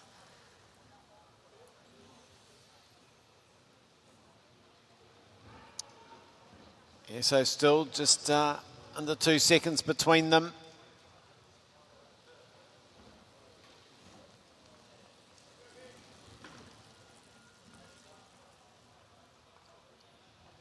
Ben Westenberg very smooth.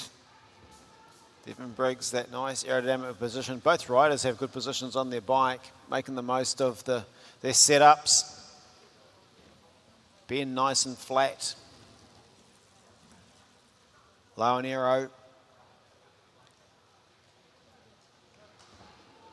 Right on the elbows. Hands tucked up. Concentrating on that black line around the track. Ben Westenberg.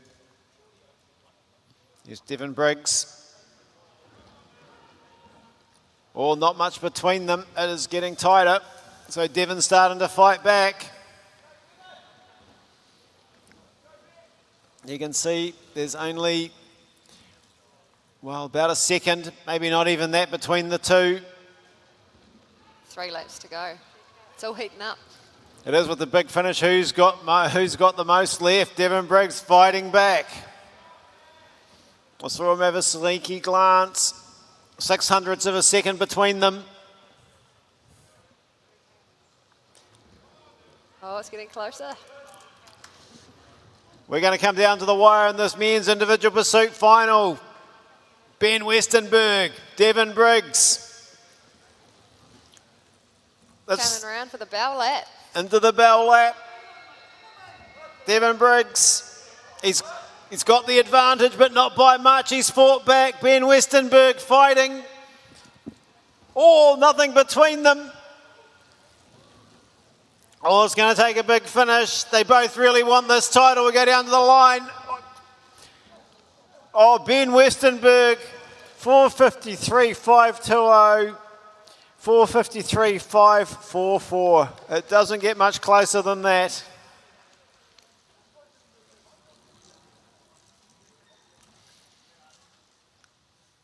What an improvement. Both riders going faster. There we go. Ben Westenberg, 4:53.520. Devon Briggs, what a ride, 4:53.544. So 4:56 was his qualifying. To come down that much in the final, superb performance. Ben Westenberg taking the gold, also going a little bit faster, 4:54, coming out with a 4:53.5. I think as we head towards Paris, para cycling is in pretty good shape. That was a great final. Ben Westenberg, the national champion, 4,000 metres, C1, C5, C4, C5, individual pursuit.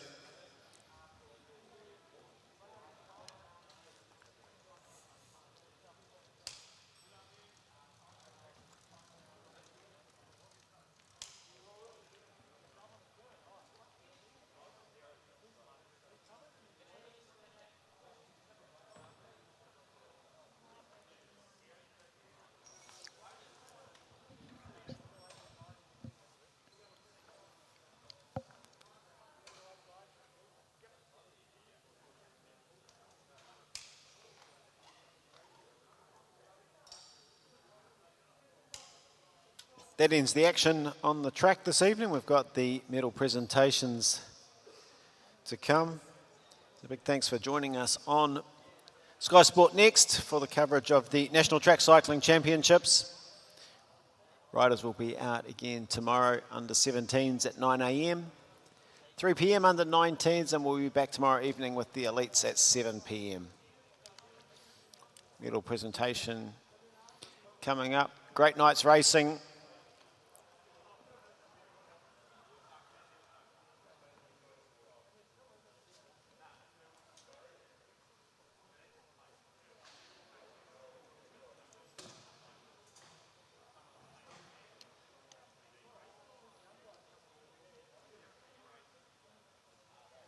So day 3, session 1, starts at 9 a.m. tomorrow.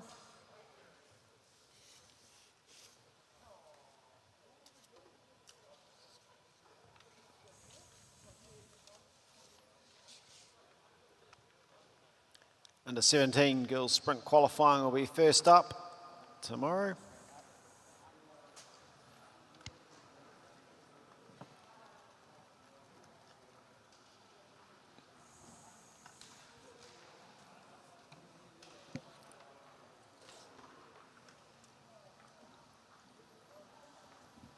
So they're just getting set for the presentations.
So good. Yeah. Amazing. I've got everything pretty much set up. Cool. Just guessing sizes. So the riders just getting themselves lined up down there for the medal presentations, and hopefully we'll get a chance to hear from the para athletes.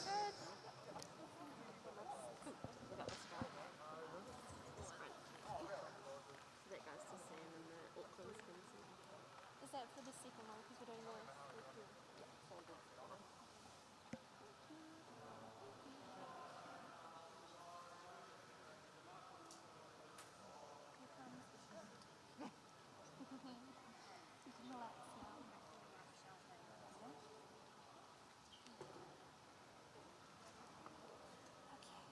Do you want her running on me every time? Our first presentation will be the under 19 men's Kieran. Lisa's made her way down there for the presentations.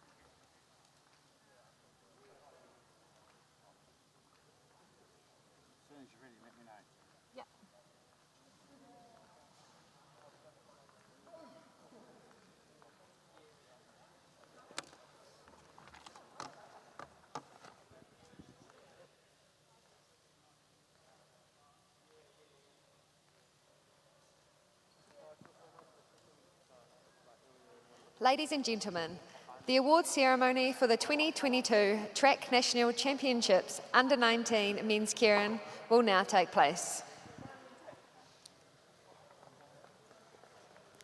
The medals will be presented by Michelle Henderson from the Cycling New Zealand Board. In third place and winner of the bronze medal, representing Waikato Bay of Plenty, Jackson Russell.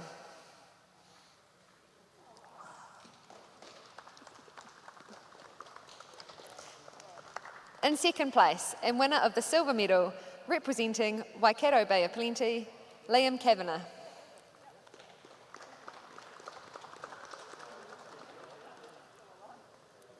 In first place, the winner of the gold medal and the 2022 Under-19 Men's Keirin National Champion, representing Southland, Ronan Shearing.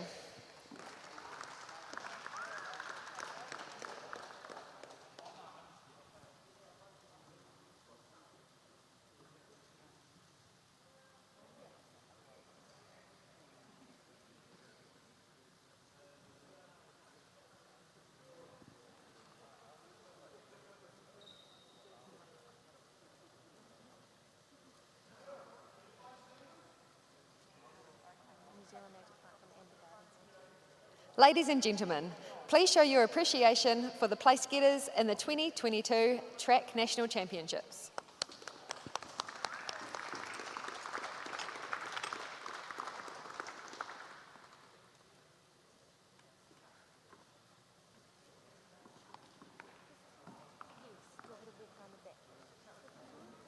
Ladies and gentlemen, the awards ceremony for the 2022 Track National Championships Elite Men's Sprint will now take place.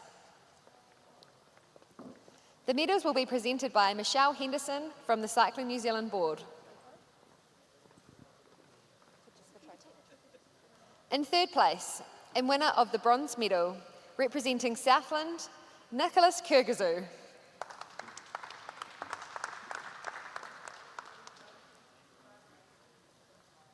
In second place, and winner of the silver medal, representing Southland, Bradley Knipe.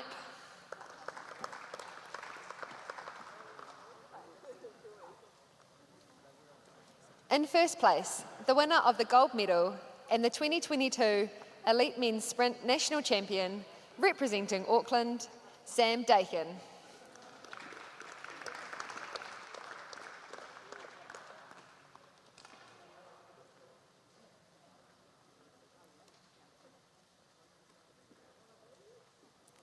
Sam also receives the NZACA Sprint Championship Cup.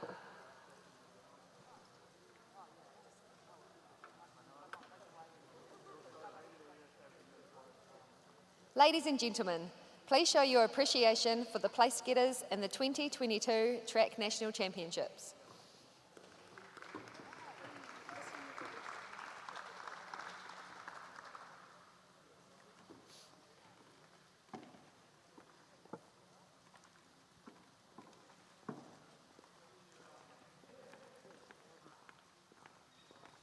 Ladies and gentlemen, the awards ceremony for the 2022 Track National Championships C1 to 3 Individual Pursuit will now take place.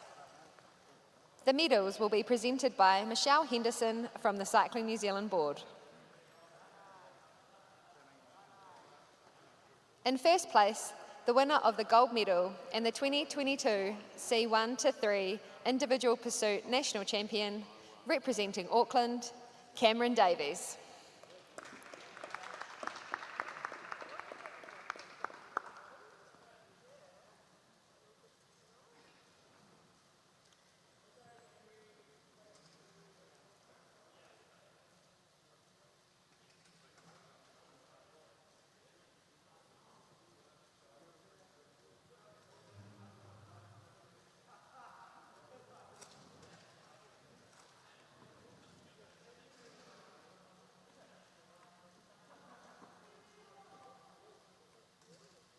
Ladies and gentlemen, please show your appreciation for the place getters in the 2022 Track National Championships.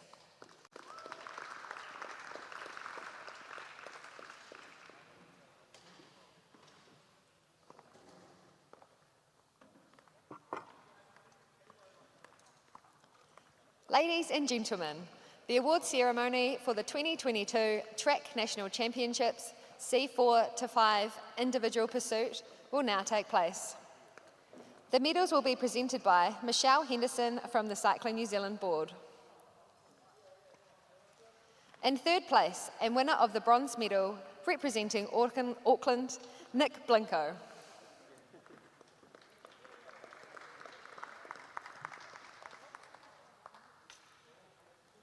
In second place and winner of the silver medal representing Waikato Bay of Plenty, Ben Westenberg.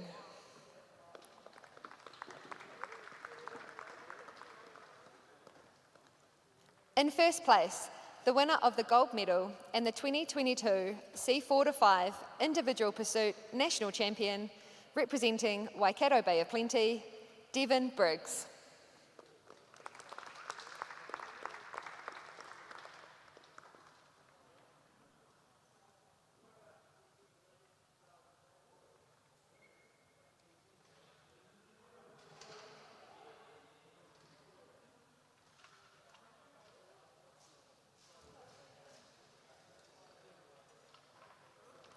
Ladies and gentlemen, please show your appreciation for the place getters in the 2022 Track National Championships.